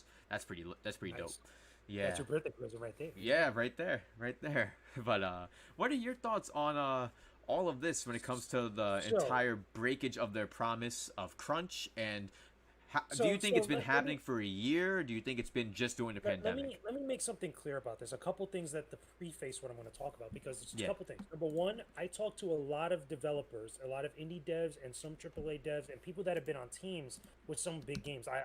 Perfect example. I have a friendship and a talk a lot every weekend with someone who's been working on Gotham Knights right now. That for a long time he couldn't even talk about it, but he's part of that team that's been doing that. So, but the idea is that I get a lot of perspective about things like crunch and other aspects of the business from them, since they're in the middle of the trenches with things like that. Not necessarily at CD Projekt Red, but at other companies and at AAA and also indie devs. So the other thing also too I want to preface is that I think that there's a lot of sensationalism going on with the way that it's being reported, because the press and the gaming media, I'm talking about when I say the press, and a lot of the people that do talk about this stuff, that get that information and put it up on their YouTube videos and such, they're not always getting all the details, and they're kind of getting stuff like secondhand or third hand from sources that are, again, things change up a little bit or overly, hyperly exaggerated, and it's not necessarily the true full story with things that are going on. The reality of crunch is that while everybody hates it, crunch is not a great thing. Crunch is something that you have to do mostly like when things are getting down to the 11th hour and deadlines need to be met, not necessarily because you've been lazy, but because businesses have to keep things moving. They have to do other stuff. That's the thing that doesn't really get talked about a lot when you see a lot of people like in various YouTube videos talk about these types of subjects, not realizing that these game companies are still businesses. They're still doing things, even though they're run by a bunch of different teams that put out these games that we all love and such. The fact is, though, and what's a sad fact about it is that there's probably a strong possibility that CD Projekt Red, for whatever business reasons that we just don't know because we don't have all the full info about it, that they can't delay the game. Because they did delay it already at one point. Multiple times. Two to three times already. It was first announced in 2011. Now, here's the thing. I'm pretty sure if they had the opportunity to, they would delay it again and go into 2021, if not 2022, if necessary. Okay? Yeah. However, I feel like between those delays, between everything else with the publicity of Cyberpunk 2077 and the spectacle it's become, especially within the last few years, I was at that E3 and that Xbox presentation when freaking Keanu Reeves came out on stage. I think I got the idea of like how crazy the perception of this game has it's been. supposed to be this big, expansive Yeah, experience. exactly. Again, I was in the room. Everybody did a backflip of it. The point is, though, is that I feel like there's probably things behind the scenes that we just don't know that is not being reported, not being talked about as of yet by all the different sources, including Bloomberg, which was what Jason Schreier's was. He's the original source for all this reporting, and everybody else at GamesIndustry.biz and The Verge and all these other places. I feel like there's other stuff that we just don't know because we're not in the room with CD Projekt Red as to why they feel like they need to do certain things. Now, the guy that's the head of CD Projekt Red did come out and talk about this stuff, and he's saying, like, listen, I'm taking full responsibility. We're going to pay all our people. Like, we've tried to exhaust every options.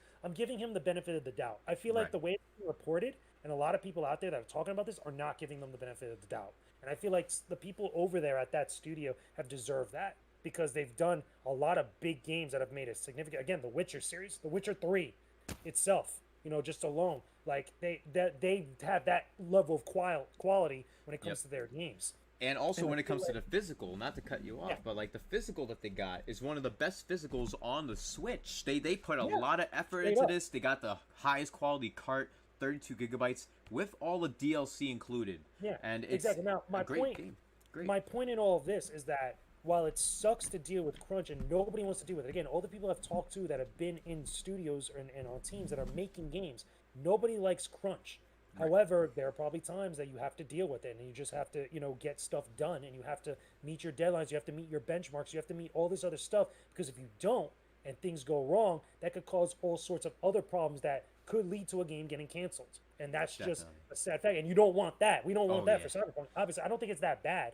But, they're trying to meet their deadline because after delaying it 2 or 3 times, like, you can't just keep going on with that because it costs the studio money. They have to pay all those people. They have to pay the execs. They have to do all these other things that is just not really in the public consciousness as much as, again, all this other stuff is reported. So I'm not worried about it. I mean, again, they seem to be jumping in front of this pretty fast and Right. talking about it because the industry and especially the gaming media is so hypersensitive to topics like this. There's a couple different topics that they're very hypersensitive about that just get talked about so frequently. Oh in yeah, such a and, specific way. and talked down Before upon it is. more so than anything. It's talked Yeah. negatively. So, and one Well, thing I not want to just mention. negative, but they're quick to dogpile on certain Dogpile, entities that's or the certain best way to individuals. describe Like it. that, especially on social media, specifically Twitter. I think that to me personally, no matter whether it's a content creator or a media person, I think dogpiling is the worst thing you could do to someone, and I think it's the worst thing that could be done.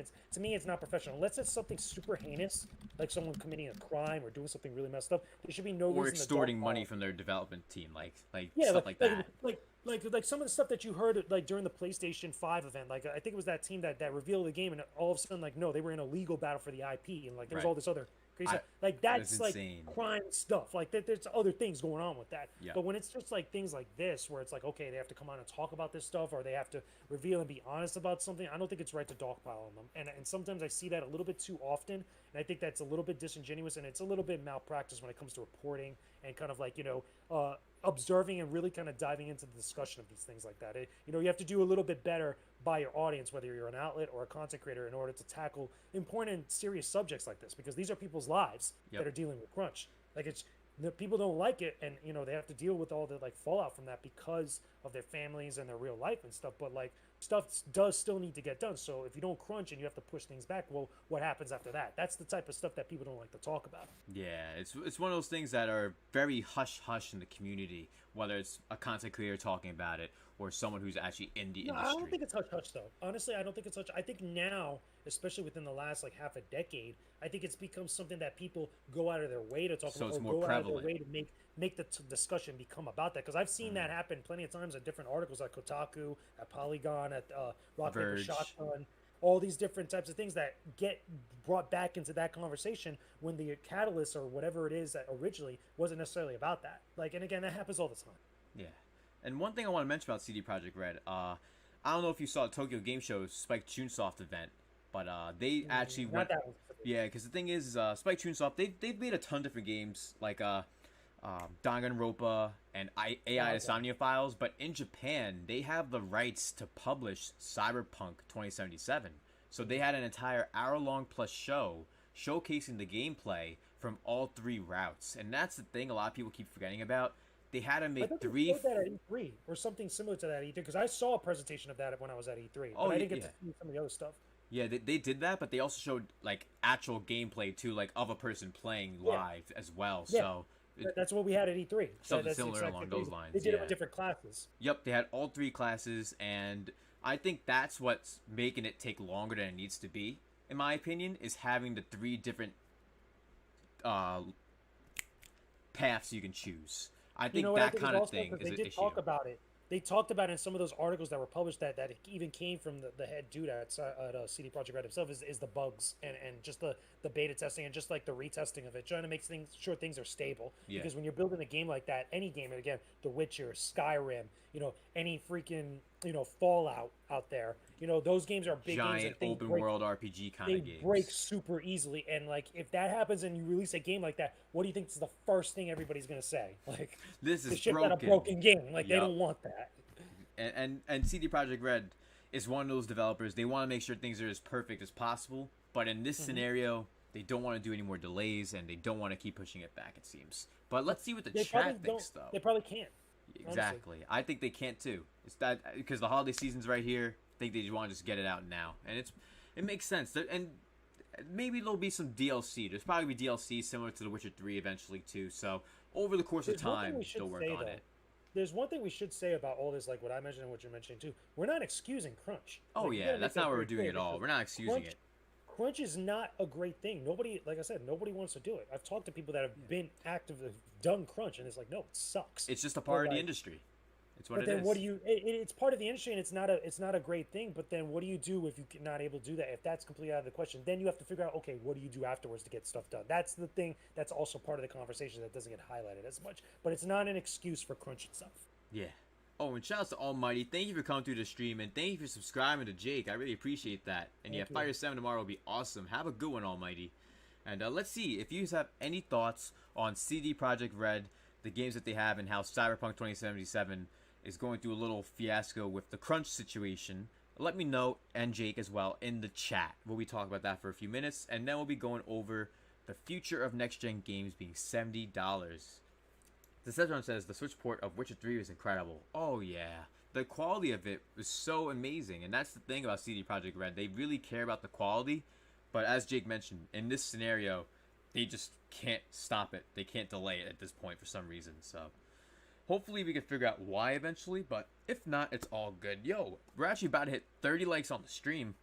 Nice. Thank you all for coming through. I'm hoping you guys enjoyed the stream, and thank you Nightshade for just subscribing to Jake as well. I really appreciate that. Thank you. Appreciate it, thank you. Matthew Hammond says NVIDIA Tensor Cores will power the next Switch of DLSS 3. Where are you getting this information from, Matt? He's just throwing it out there. He's like, listen, you guys want to know what's up with these NVIDIA graphics cards or these NVIDIA processors? This is what we're going to have in the Switch. Like, no. Nobody knows what the next we Switch don't is. know yet, unfortunately. No one knows. Like there's no true insider that knows everything at this point. And to be honest, there's people, not to get off topic from CD Projekt Red, I've heard a lot of people say March 2021 new Switch, No, and I'm like, no. no, not at all. No. Let me tell you something. After the archaic, like the archive leak that happened with Nintendo, do you really think Nintendo's letting any sort of thing just get out of their damn company whatsoever? Let me put it this way, they probably got the Nintendo ninjas doing overtime. They're doing real crunch. Yeah, right now they're when it doing comes the to most stuff. crunch for sure. Nintendo Right? Like, Ninjas, seriously. and they're happy to do crunch as Nintendo Ninjas. Did I ever tell you what happened one time? Like a little off topic. Yeah, let But me I know. s- Yeah. Tell Okay, me, so tell me. I was at E3 about 2 years ago. Okay, that I went and I was able to go to get my Nintendo appointment to go check out some of the games. I think this was when Smash Ultimate was still coming out. I got to go Yep, behind. 2018. the- Yep. Yeah. Okay. So yeah, it was 2018. So I was able to go behind the actual main area of Nintendo and actually go do my appointment to go see all their games and stuff. So Smash Ultimate was there. I think Hey You Pikachu and a couple other stuff. Oh no, hey, Let's hey, go. Let's go. Yeah, Pokemon Let's Go. Yeah, whatever. Yeah. So there was a bunch of games there, okay? And I saw someone get pressed by the Nintendo Ninjas. Now, what happened was, for anybody that doesn't know, Nintendo is so super strict when it comes to following their rules when they allow you access into their stuff, which makes sense. Okay? Oh, yeah. So when they tell you, listen, don't bring a video camera, or like you're not allowed to record anything specific unless you ask for permission beforehand before any of this stuff goes down. It's like, okay, cool.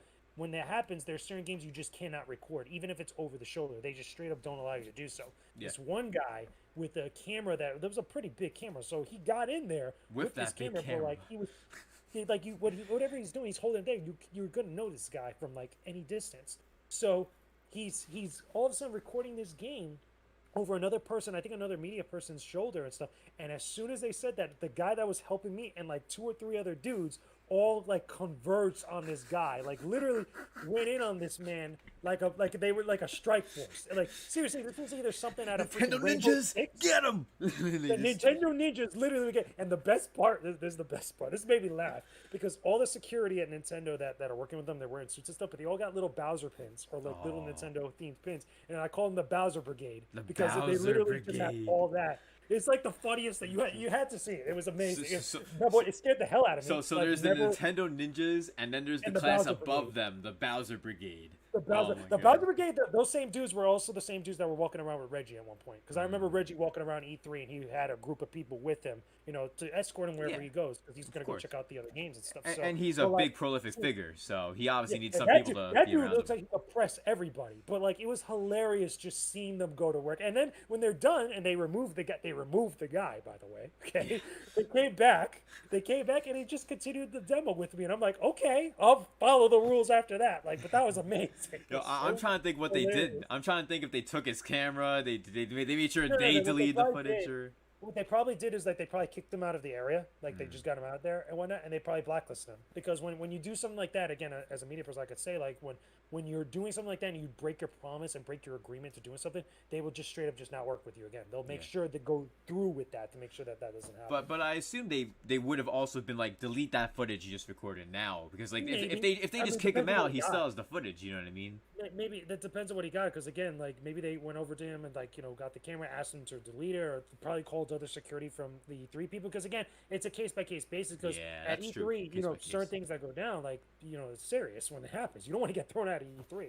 Yeah, especially bad. Nintendo. They usually have it on like one of the middle days of the week, usually, if I'm correct, right? It's not like the No, they last have, well, day. you're talking about the direct itself, or just like the presentation of like all their like games and stuff. Well, the presentation, like, they usually have that towards the later half of E3, and then they have the No, shows before that. No, the Nintendo presentation. Direct happens. All the press conferences and the Nintendo Direct that happens at E3 happens that day of E3, and the other press conferences happen before E3, which is that Yeah, weekend. And because those I know right before. Treehouse is always afterwards. They have all the Treehouse events Treehouse normally. is during. Treehouse is during During, all that yeah. stuff. So after the Nintendo Direct happens, then you have the Treehouse and all that stuff, and that's happening live while you're walking the floor of E3, like Right. it's there.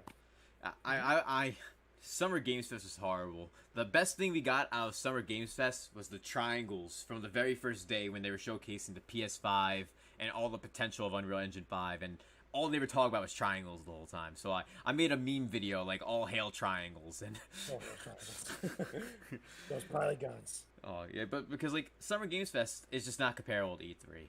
Because like Well, people I were mean- saying E3 wasn't that good last year, and then we get this year, Well, and it's like last year, you want to know why they say that? Because one, PlayStation wasn't there because they were That's doing true. PS5 stuff, and that's understandable. They didn't even have a PS experience, a PlayStation experience. right. Like I was there last year, and it wasn't as bad as people made it out to be. There was stuff that was still there, but it was definitely you could tell that the show was changing, and there was a lot of things that were just straight up not the same.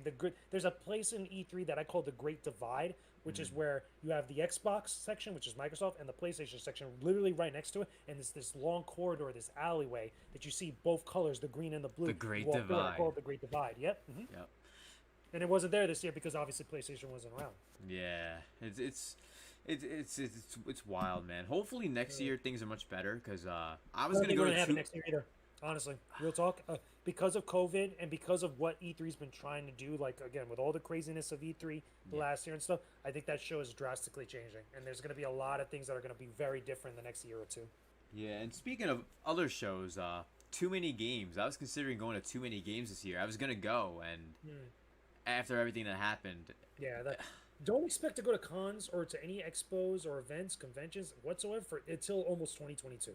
Real talk. that's so Because let me tell you something. Down here in Florida, we have a lot of conventions, like, and they all canceled because of this. Like, granted, we're the worst area for this thing, or one of the worst and stuff. But like, Hell, it's still I was just watching TV and I was watching wrestling AEW, and they literally had a group of 30 people in the ring fighting each other, and it's like, okay, great, Wow. COVID's still a thing, you know. Yeah, right.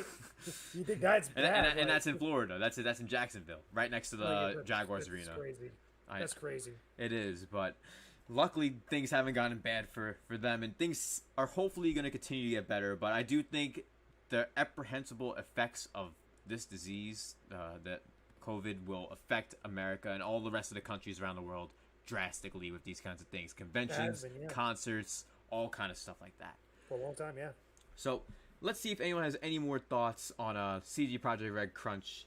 I think they're all tapped out on that topic. So I think we're going to move on to 70 games and our thoughts on that. But before I do, shouts to Rescue Squad. Good evening. Welcome to the stream. How are you doing today? And Dead and Alive joking around says, the triangles, LOL.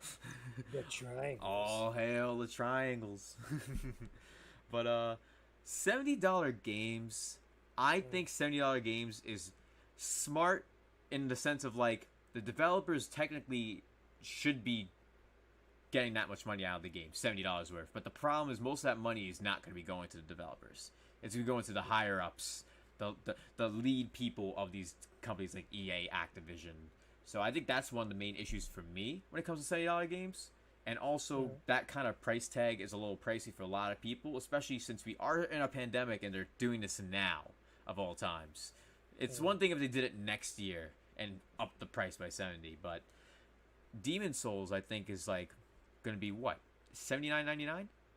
Yeah, I think that was that case, and I think there was also another game that came out that's also going to get closer to that price point. Yeah, Because I think Demon Souls, I think, is not just the game itself. I think there's other stuff with it, right? There's the two other versions above that base version too. So there's the $79 version, an $99 version, and I think there's another one as well. So the $70 version is just the game alone, nothing else. Like, yeah, that's nothing else included. The bottom of the barrel base version. Right. And then there's the $79.99, and then the $100 one. And converting that into like euros or Aussie dollars, like even more. Oh, hella, a lot more. hella. Like we have a member of the community, Troy Perry, and another member, Mellow Wolf, and it's tough with games. Like, games are pricey already, so like with this now, it's gonna make it even worse for them. And me personally, like, I'm gonna grab the sealed copy I have right here of Watch Dogs that. Literally, I got it for $2.50.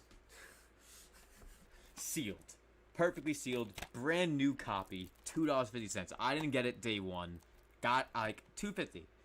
And that's the thing. People, I think, are going to wait now even more than they already did. Because games nowadays, 2 months later, there's going to be a price drop. So if you wait the 2 months, you'll get the normal price drop. If you wait a year, you'll get a bigger price drop. So it all depends at the end of the day. But to me, I think $70 for the consumer is way too much right now. But for the development teams that are making the games, I do think technically it is the right thing to do, because we've had $60 games for a really long time. And yes, I love the $60 price tag. Don't get me wrong. But when it comes to what the developers are working for, what the developers are trying to do to make these games for us, I feel they deserve a bigger cut for what they're doing, and the higher ups that control everything for these development teams should not be getting this extra $10, which a lot of people who I've seen in our community, a lot of people that we know of that make content, have referenced that most likely the money will end up going to the higher ups, not the actual development teams making the games. What are your thoughts on $70 games? And what are your thoughts overall when it comes to the grand scale of the future of next-gen gaming, if $70 is the epicenter for all games of prices to come? Well, it's a very complex thing, and I don't think there's any easy answer or easy way to look at it and observe it. The fact of the matter is, like, the stuff that you were saying before about, like, what other people talking about this stuff and referring to, you know, a lot of our colleagues, is that's been like that always, even for $60 and $40 or $50 games. You know, especially brand new when you buy it at GameStop or any other store out there. A lot of that money gets split up a lot of different ways, and it just doesn't go just to developers. That's always been like that. So that's nothing really too drastically different. What makes this $70 or $80 price tag very, very significant and very, you know, it's gonna be very weird going into next gen with this being the norm at some point, or at least what's going to become the norm. Yeah. Is that, like you mentioned before, people waiting for it, but I think it's not even people that are gonna be waiting. It's people that are gonna be more shrewd because Shrewd. this That's a new good price way tag to becomes a describe it. problem. This new price tag becomes a problem for games like Watch Dogs that you know that maybe have a big splash and have a big amount of attention and a big hype energy at the very start of their life cycle when they first come out, but then they really drift off. They don't last long. They don't really Right. last a long time. They don't really age all that well. But games like, with, like, for again, just to take an example, like a Nintendo game, for example, okay, like Super Mario All Stars or Super Mario Odyssey and stuff. Or that Breath of game the will Wild, always even. be that'll always be like $60 for the most part. They almost never go down in price, and Nintendo does that purposely because they hold it to, like, okay, this, when you pay this amount of money for a Nintendo game, especially Nintendo first party, that's the level of quality that you're getting. It's always going to be like that, so it should always be priced like that. The thing is, with other studios, especially third parties that aren't necessarily the first party studios, because you can even say this about PlayStation and Xbox to some extent. They're less stingy with their first party titles, with the price being like full price all the time compared to Nintendo. Oh, But yeah. with third parties, that's like a thing that drops off very quickly. Perfect example, Ghost of Tsushima. Even though I think that's technically a first party studio because of Insomnia. I think it's one of the best games of the year, personally, for me. Yeah, But I've oh, seen hell yeah. I've seen the For price real. drop though. Oh hell, and that thing's gonna drop in price, I think, fairly soon. If not, go on PlayStation Plus. That's another thing that you have to add into all this. Like certain games, like Demon Souls, and eventually like Ratchet and Clank. Oh, was Ratchet yeah, and Clank Ratchet is the games. greatest hit game. The Ratchet and Yeah, Clank like is going to be that's the on thing. sale Black Friday next year. Like that's a thing that I feel like some of those games could end up on those services. Or now with Xbox, those are the games that'll end up on Game Pass.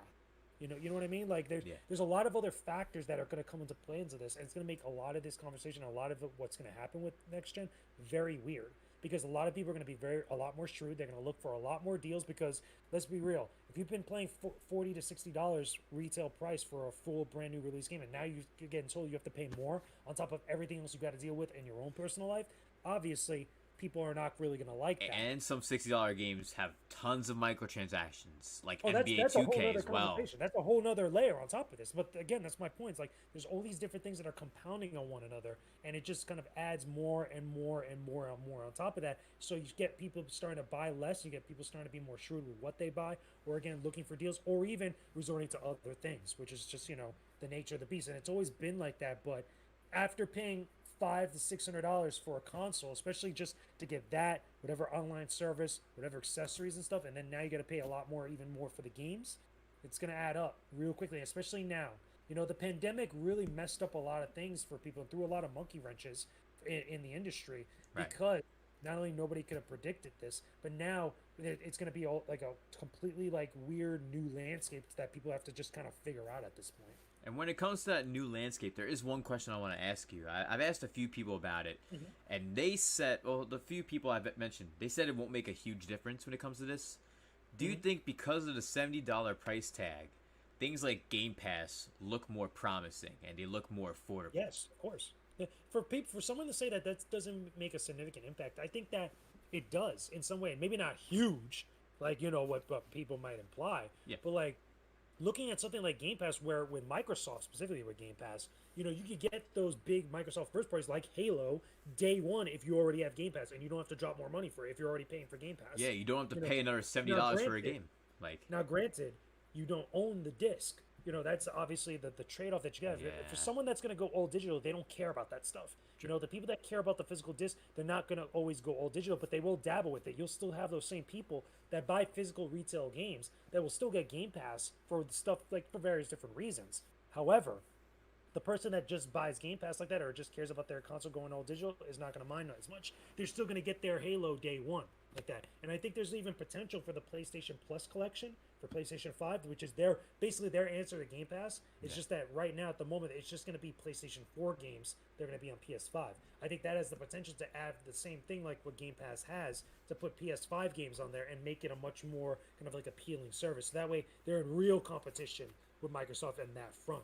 So Right. the only one that's not at the party with that is Nintendo, obviously, with the Nintendo Oh no, Switch they Online. are. They got Nintendo Online Entertainment No, no, no. Service. No, you can't even. And that's the thing. Like I don't even think they care at the moment. They really don't care at the moment because with their older games and a lot of games that they have, they have a fan base that will buy things multiple times, and that's probably has something to do with it.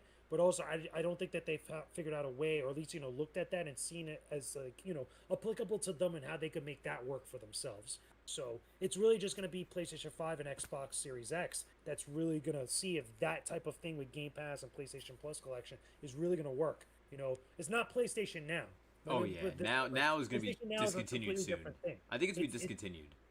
To be I honest. think if PlayStation Plus collection ends up being good and they start implementing stuff like what I said, like what Game Pass does, then you're going to see that just kind of be there and exist. It's kind of like with the PlayStation 3 at some point. Like a lot of the PlayStation 3 stuff just existed for a time while PlayStation 4 was already the new hotness at that point. Yeah, I believe people still can use PSN on their PS3 and stuff still. Of course, yeah. So I was doing that not too long ago, yeah. Of yeah, course. and buy games on there. I know a lot of people who are like, "Oh, you could buy Shin Megami Tensei Yeah. Persona 3 on PS3," and I'm like, Oh yeah, of dope. course you could do it. You can still download your PlayStation Plus games that you downloaded on your PS3. You could just re-download them if you wanted to. You still have access to all that stuff. Same thing with the Vita. That's another thing that just kind of existed. Yeah, for PlayStation. it definitely just existed. You know what I mean? Like these are types of things that I feel like, again, going back to your main point that what people were saying is like it's still going to have some sort of impact. And again, with people looking for deals, looking for options, I think it's less deals, more options for them. Right. What's going to work for them. I definitely can see that perspective of the more options because let's be real, like with this price increase, it definitely will make the Game Pass thing more appealing because who wants to buy multiple $70 games? And most of those games could have You're going to see microtransactions. that a lot less. Because, Yep. And I know you see people buy a lot of $60 games, multiple times, maybe 2 or 3 games within a day at some point. Yeah, But like you're sometimes, gonna yeah. see people buying less. But also keep in mind the real reason why this price increase is happening really is because games are getting more expensive to make. Right. People need to be paid. That are part of those dev teams that everybody cares about. Those people need to be paid. So where's that money Yeah. going to come from? It's going to come from the consumers. On top of that, I mean, if you want those big AAA games, you have to be able to finance them. You have to be able to have resources to put into them as a company, even for a big AAA company. But also, think of the indies, the indie devs. Like, granted, they follow different business models and stuff, but also keep in mind, everything that happens in this landscape is going to affect everybody. So Oh, yeah. there's a lot of different conversations and a lot of different things that are happening all at the same time. So it is what it is. I think that we're just going to have to deal with it. And like I said, people are just going to look for options. Yeah, I agree with that sentiment too because like the options are available and to be honest, I'm probably one of those people that's definitely gonna be a little more shrewd with my purchases for sure. I'm probably gonna wait a few months for a lot of those games now. Like even with next gen consoles, I actually didn't pre-order waiting. PS5. I'm good. waiting. I gotta wait Yeah, it me out. too. So Yeah, many and games also, are coming by to the PS4. way, the other important thing, waiting for those consoles for new generation of consoles coming out. The first wave usually is almost always notorious for having issues that come up and things that need to be fixed up. Usually Yeah. the second gen or like towards the end of the first gen is really where things are kind of like More refined. addressed or whatever. And I think that with this generation especially, granted these machines are going to be beasts. They're going to be super powerful, but you best believe that COVID affected the production of these things. in Oh some yeah, way. I've seen a ton of places, Target, Best Buy canceling pre-orders, and Oh yeah, they're saying they're not GameStop getting it too. day one. Did you hear about that? I think it was Amazon Yeah. and I think also Best Buy. Yep, it's like and you're one not other getting a day one, GameStop. sorry, and it's like what? What do you mean I'm not getting a day one? Like You're not gonna get it day one. You're gonna have to wait till like what, a couple days after, maybe even longer. And that sucks. But like, keep in mind, this is the reality of like what's been going on within the world this whole year. Like it's just how it is. yeah. Oh, and let's go and ask the chat. I see a lot of people talking about it. And shouts to Dorkman and Grubby K9 and Chris Levi with 100% click coming through to the stream. How you guys doing tonight? And yeah, Dorkman, you did make it, but you made it a little late. And shouts to Austin. We actually already talked about our potential Smash predictions for the reveal tomorrow. If you want to rewind the stream, Austin, you could definitely do that. And yep, happy October. It's October now. So, well, It's officially October 1st. Well, yep. Ace says, bruh, 250's a steal. Exactly. So games like Watch Dogs 2, why buy day one just because of the hype? You might as well wait a year, and maybe even a little longer, and you can get it for cheaper. Or wait for a GameStop to foreclose, then it'll be even cheaper than 250. it won't be every game, but that happens. That's gonna happen with a lot of third-party games. Like, you guys are gonna want to play Gotham Knights. You guys are gonna want to play the Harry Potter game. You're gonna want to play Ratchet. Well, not Ratchet, but like I'm trying to think of other third parties. You're gonna want to play Like a Bandai with- Namco game, for example, Scarlet Nexus. Yeah. Shout out to Dorkman saying my bowling sucks tonight. Oh yeah, you do bowling on Wednesdays. Well, that's unfortunate. It didn't go that well. And shout out to Chris Levi saying PlayStation Now could possibly become PlayStation's version of xCloud, maybe. No. Honestly. What makes you say that? PlayStation Now, the problem is it's kind of like the thing going on with Stadia. It's just that the level of infrastructure with the internet right now, here in the United States specifically, is just not up to par to make a whole experience where you need the feedback to be so immediate. You know, your reactions and your actions And in the game inputs. immediate.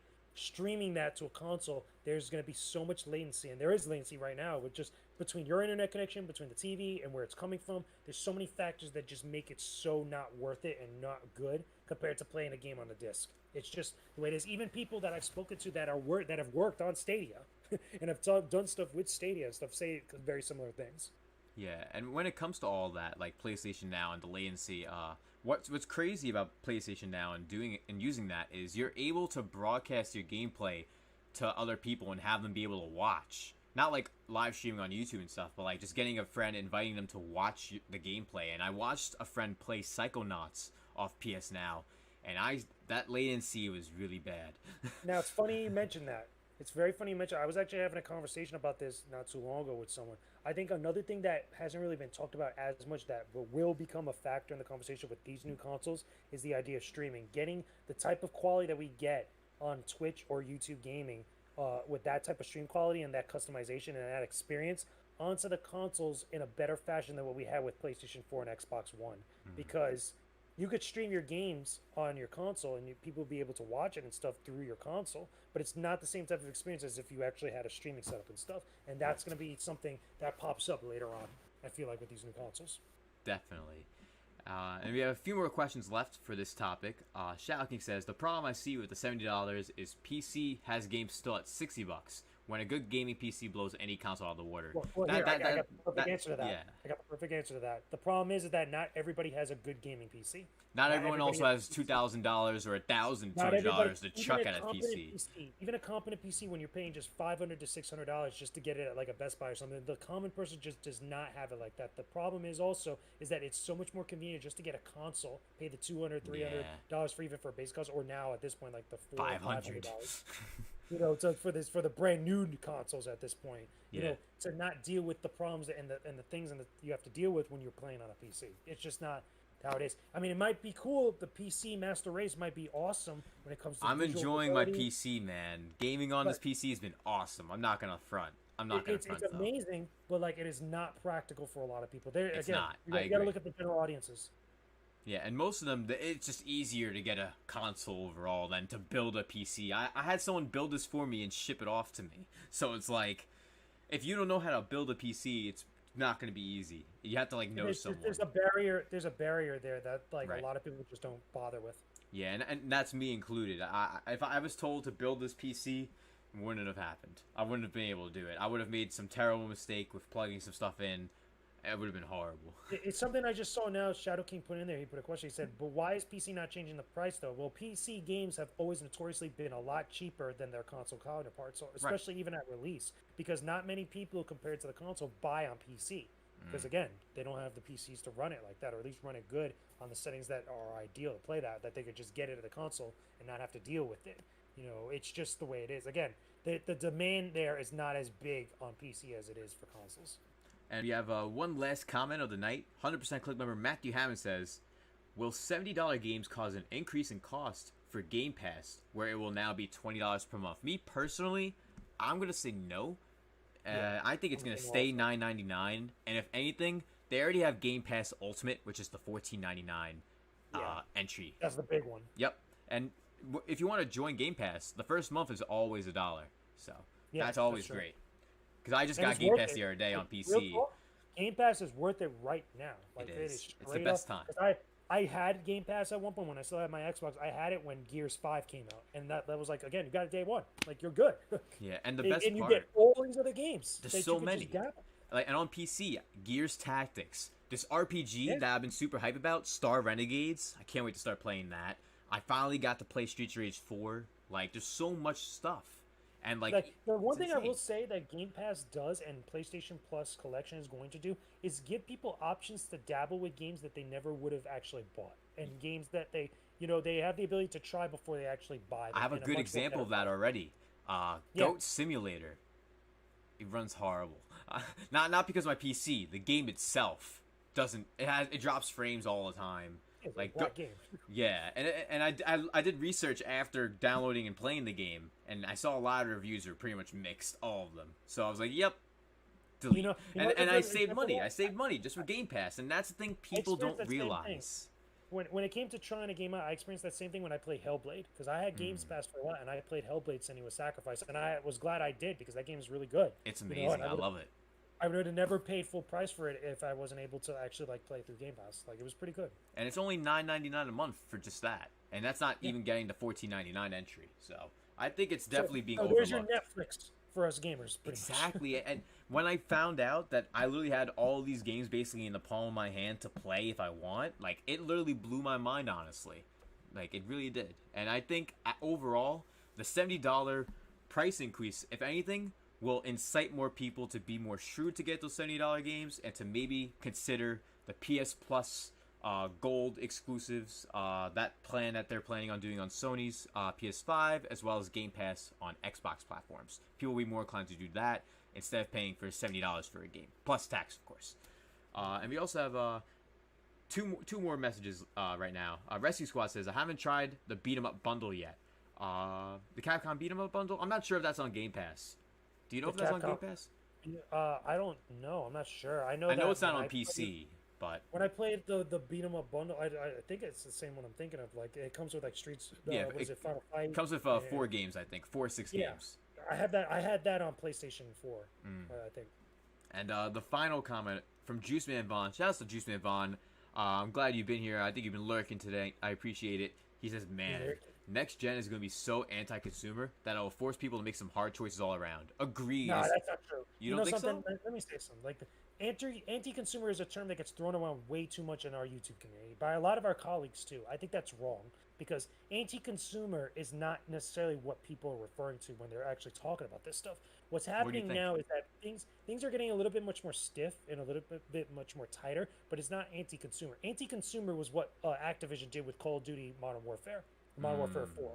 Call of Duty 4, I should say. Yeah, I remember that. They had it bundled with the game, and then they split it up later. Well, here's the thing. They forced you to buy a game that had nothing to do with it, so you didn't have the option to buy the game separately. That's anti-consumer. And then they made it separate later, which is insane. It pigeonholes you into something else that you don't want in order to get the thing that you do want. It's the same thing also. A lot of people tried to say the same thing about the Spider-Man content for the Avengers, saying that it was anti-consumer, that PlayStation was getting the exclusive. That's not anti-consumer. That's an exclusive, and PlayStation put the money out, so you could be upset all you want if you're on Xbox, but if you want to play that content, you got to get it on PlayStation. Exactly, because they own Spider-Man. It's the same thing with any other exclusive content, even back in the day on PlayStation 2. Remember Soul Calibur? Everybody was playing Soul Calibur. Everybody was cool when every console had its own exclusive character. But if you owned an Xbox and you wanted to play as Link, you had to play it on GameCube. That's just a fact. It's not anti-consumer to have exclusivity or to have options like that. People just throw that term way too much around it because they don't really understand what it means. Yeah, it's either they don't understand what it means or they presume it means something that it really doesn't. Exactly. Well, if anyone else has any other questions in the chat, let us know for the next 3 minutes. And talk to us, chat. Yeah, let us know if you have anything else to say in the chat. It'd be much appreciated, guys. I'm going to do some shout-outs for those who've come to the stream tonight. Shout-outs to Rescue Squad, Dior Wilson. And yes, if you guys want to subscribe to JakeJames Lugo, his channel link is in the chat. Dior posted it there. Thank you. Definitely check him out and subscribe for all of his amazing content he provides there, if you haven't already. Shout-outs to G5. Shout out to Matthew Hammond, and thank you, Matthew Hammond, for being the Ultra 100%er of tonight's stream. And also shout out to Nightshade, Troy Perry, and also Shadow King for your support as well. Thank you, Chris Levi, Austie, Grubby K9, Dorkman, Dead and Alive, Tony Liu, Decepticon, everyone who's been here. I appreciate all of you. Angel Page, Captain Chaz, Ryan Ricardo, everyone coming through showing support tonight for the episode 29 of the broadcast, and I really appreciate it. Have a good one, Austie. I hope you have a good night, and I hope to see you soon.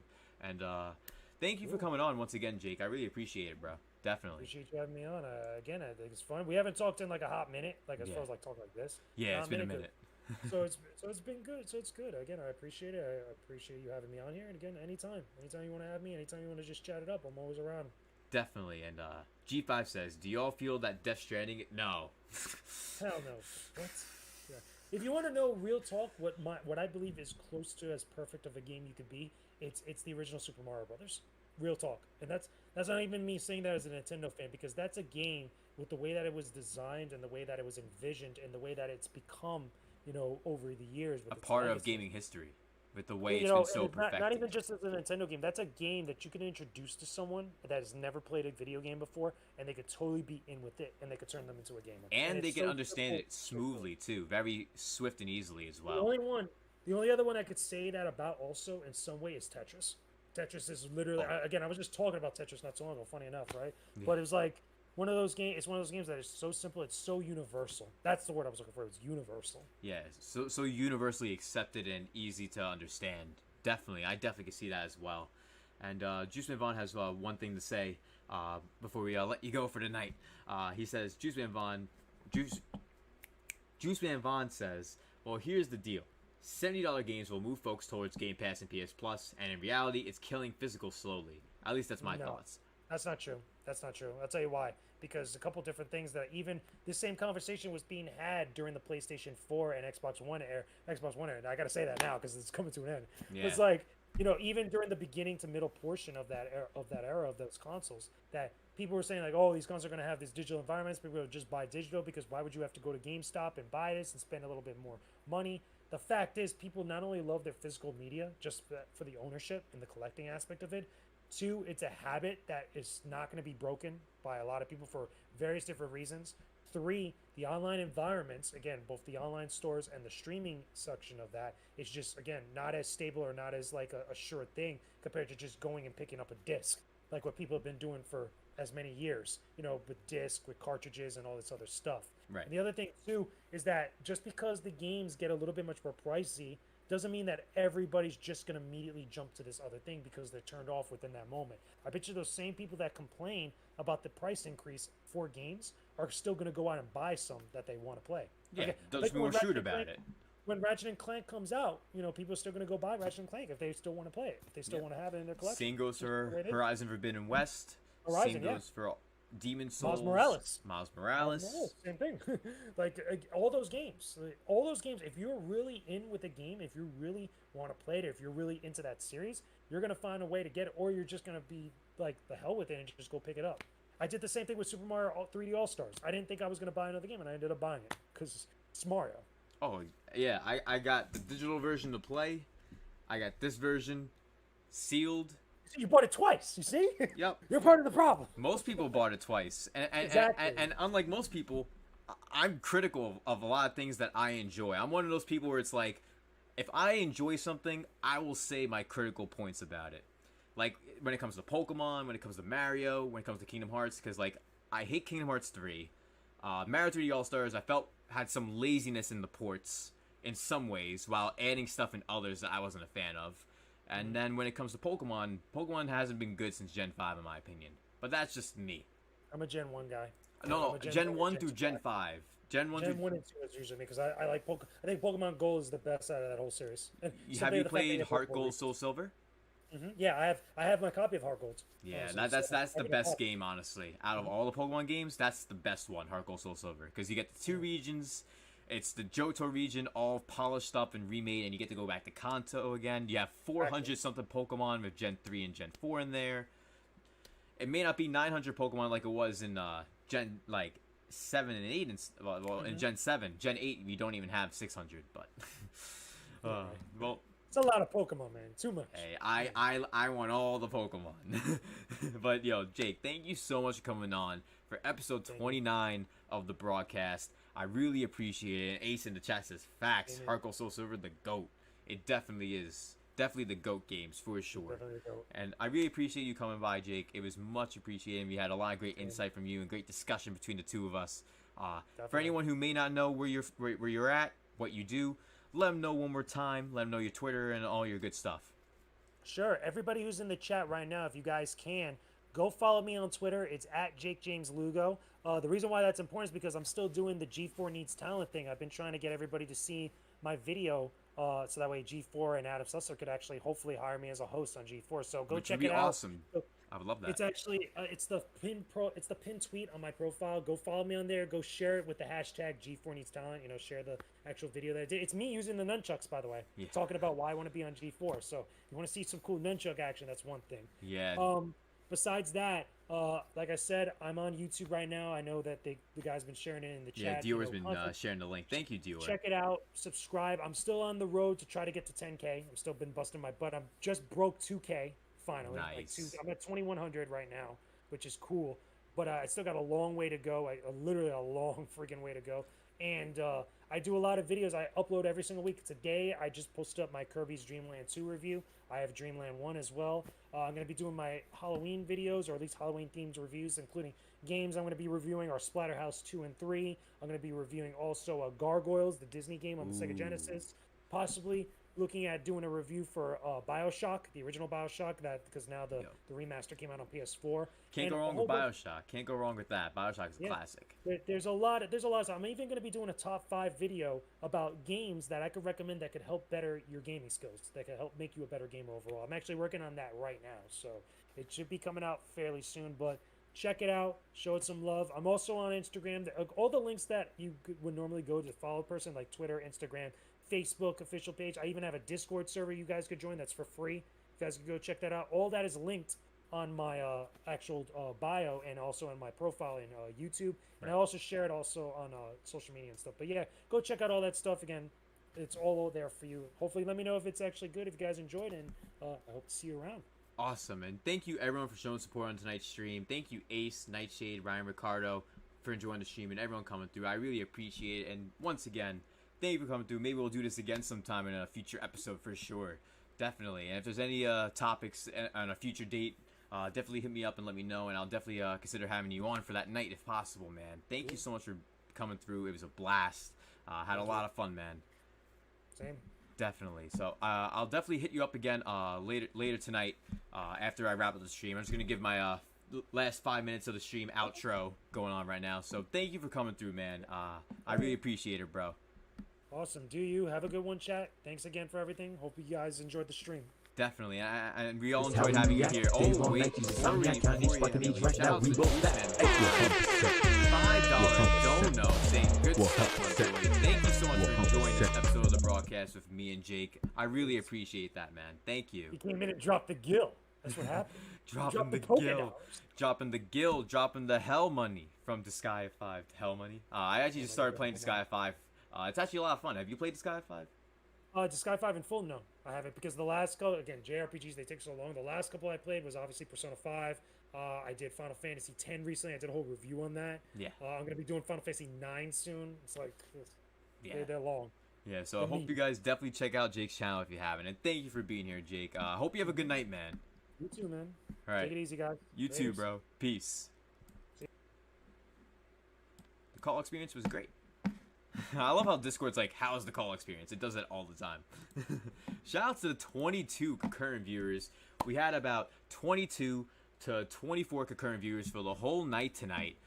Thank you everyone for the support on tonight's stream. This is episode 29 of the broadcast. Next week, we're hitting the milestone of episode 30.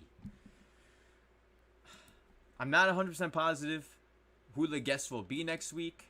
However, the guests that we will have are going to be awesome, just like Jake, just like Carl, just like Knife Life, just like Shadow Fox. So I hope you guys will come back next week for next Wednesday episode of the broadcast, episode 30. And yeah, we're at 32 like hype, actually, Nightshade. 32 like hype. Shout outs to Decepticon. I hope you have a good night tonight. And yeah, Rescue Squad. For anyone who doesn't know, I'll be streaming tomorrow morning at 9:30 a.m.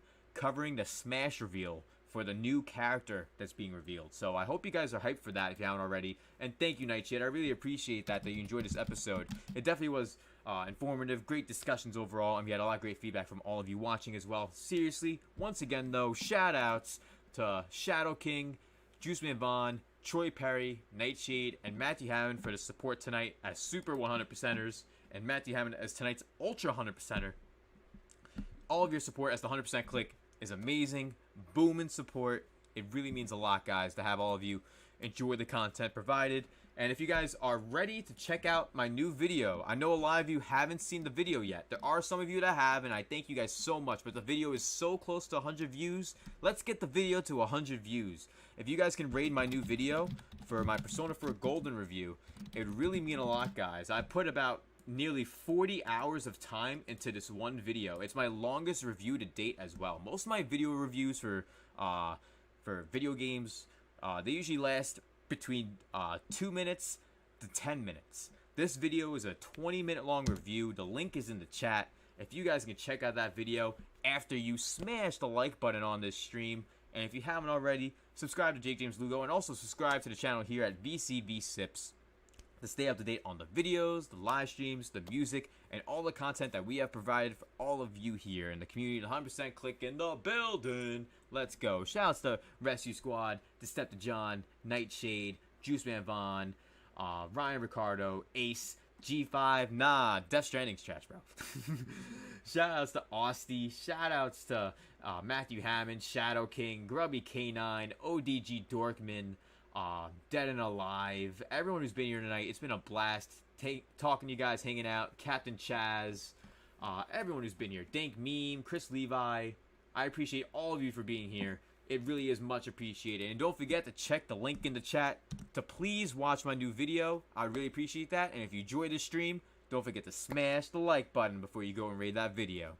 Thank you all so much for watching, and I will see you all next time. Peace. Streaming tomorrow morning, 9:30 a.m. for the Smash Rep. See y'all then.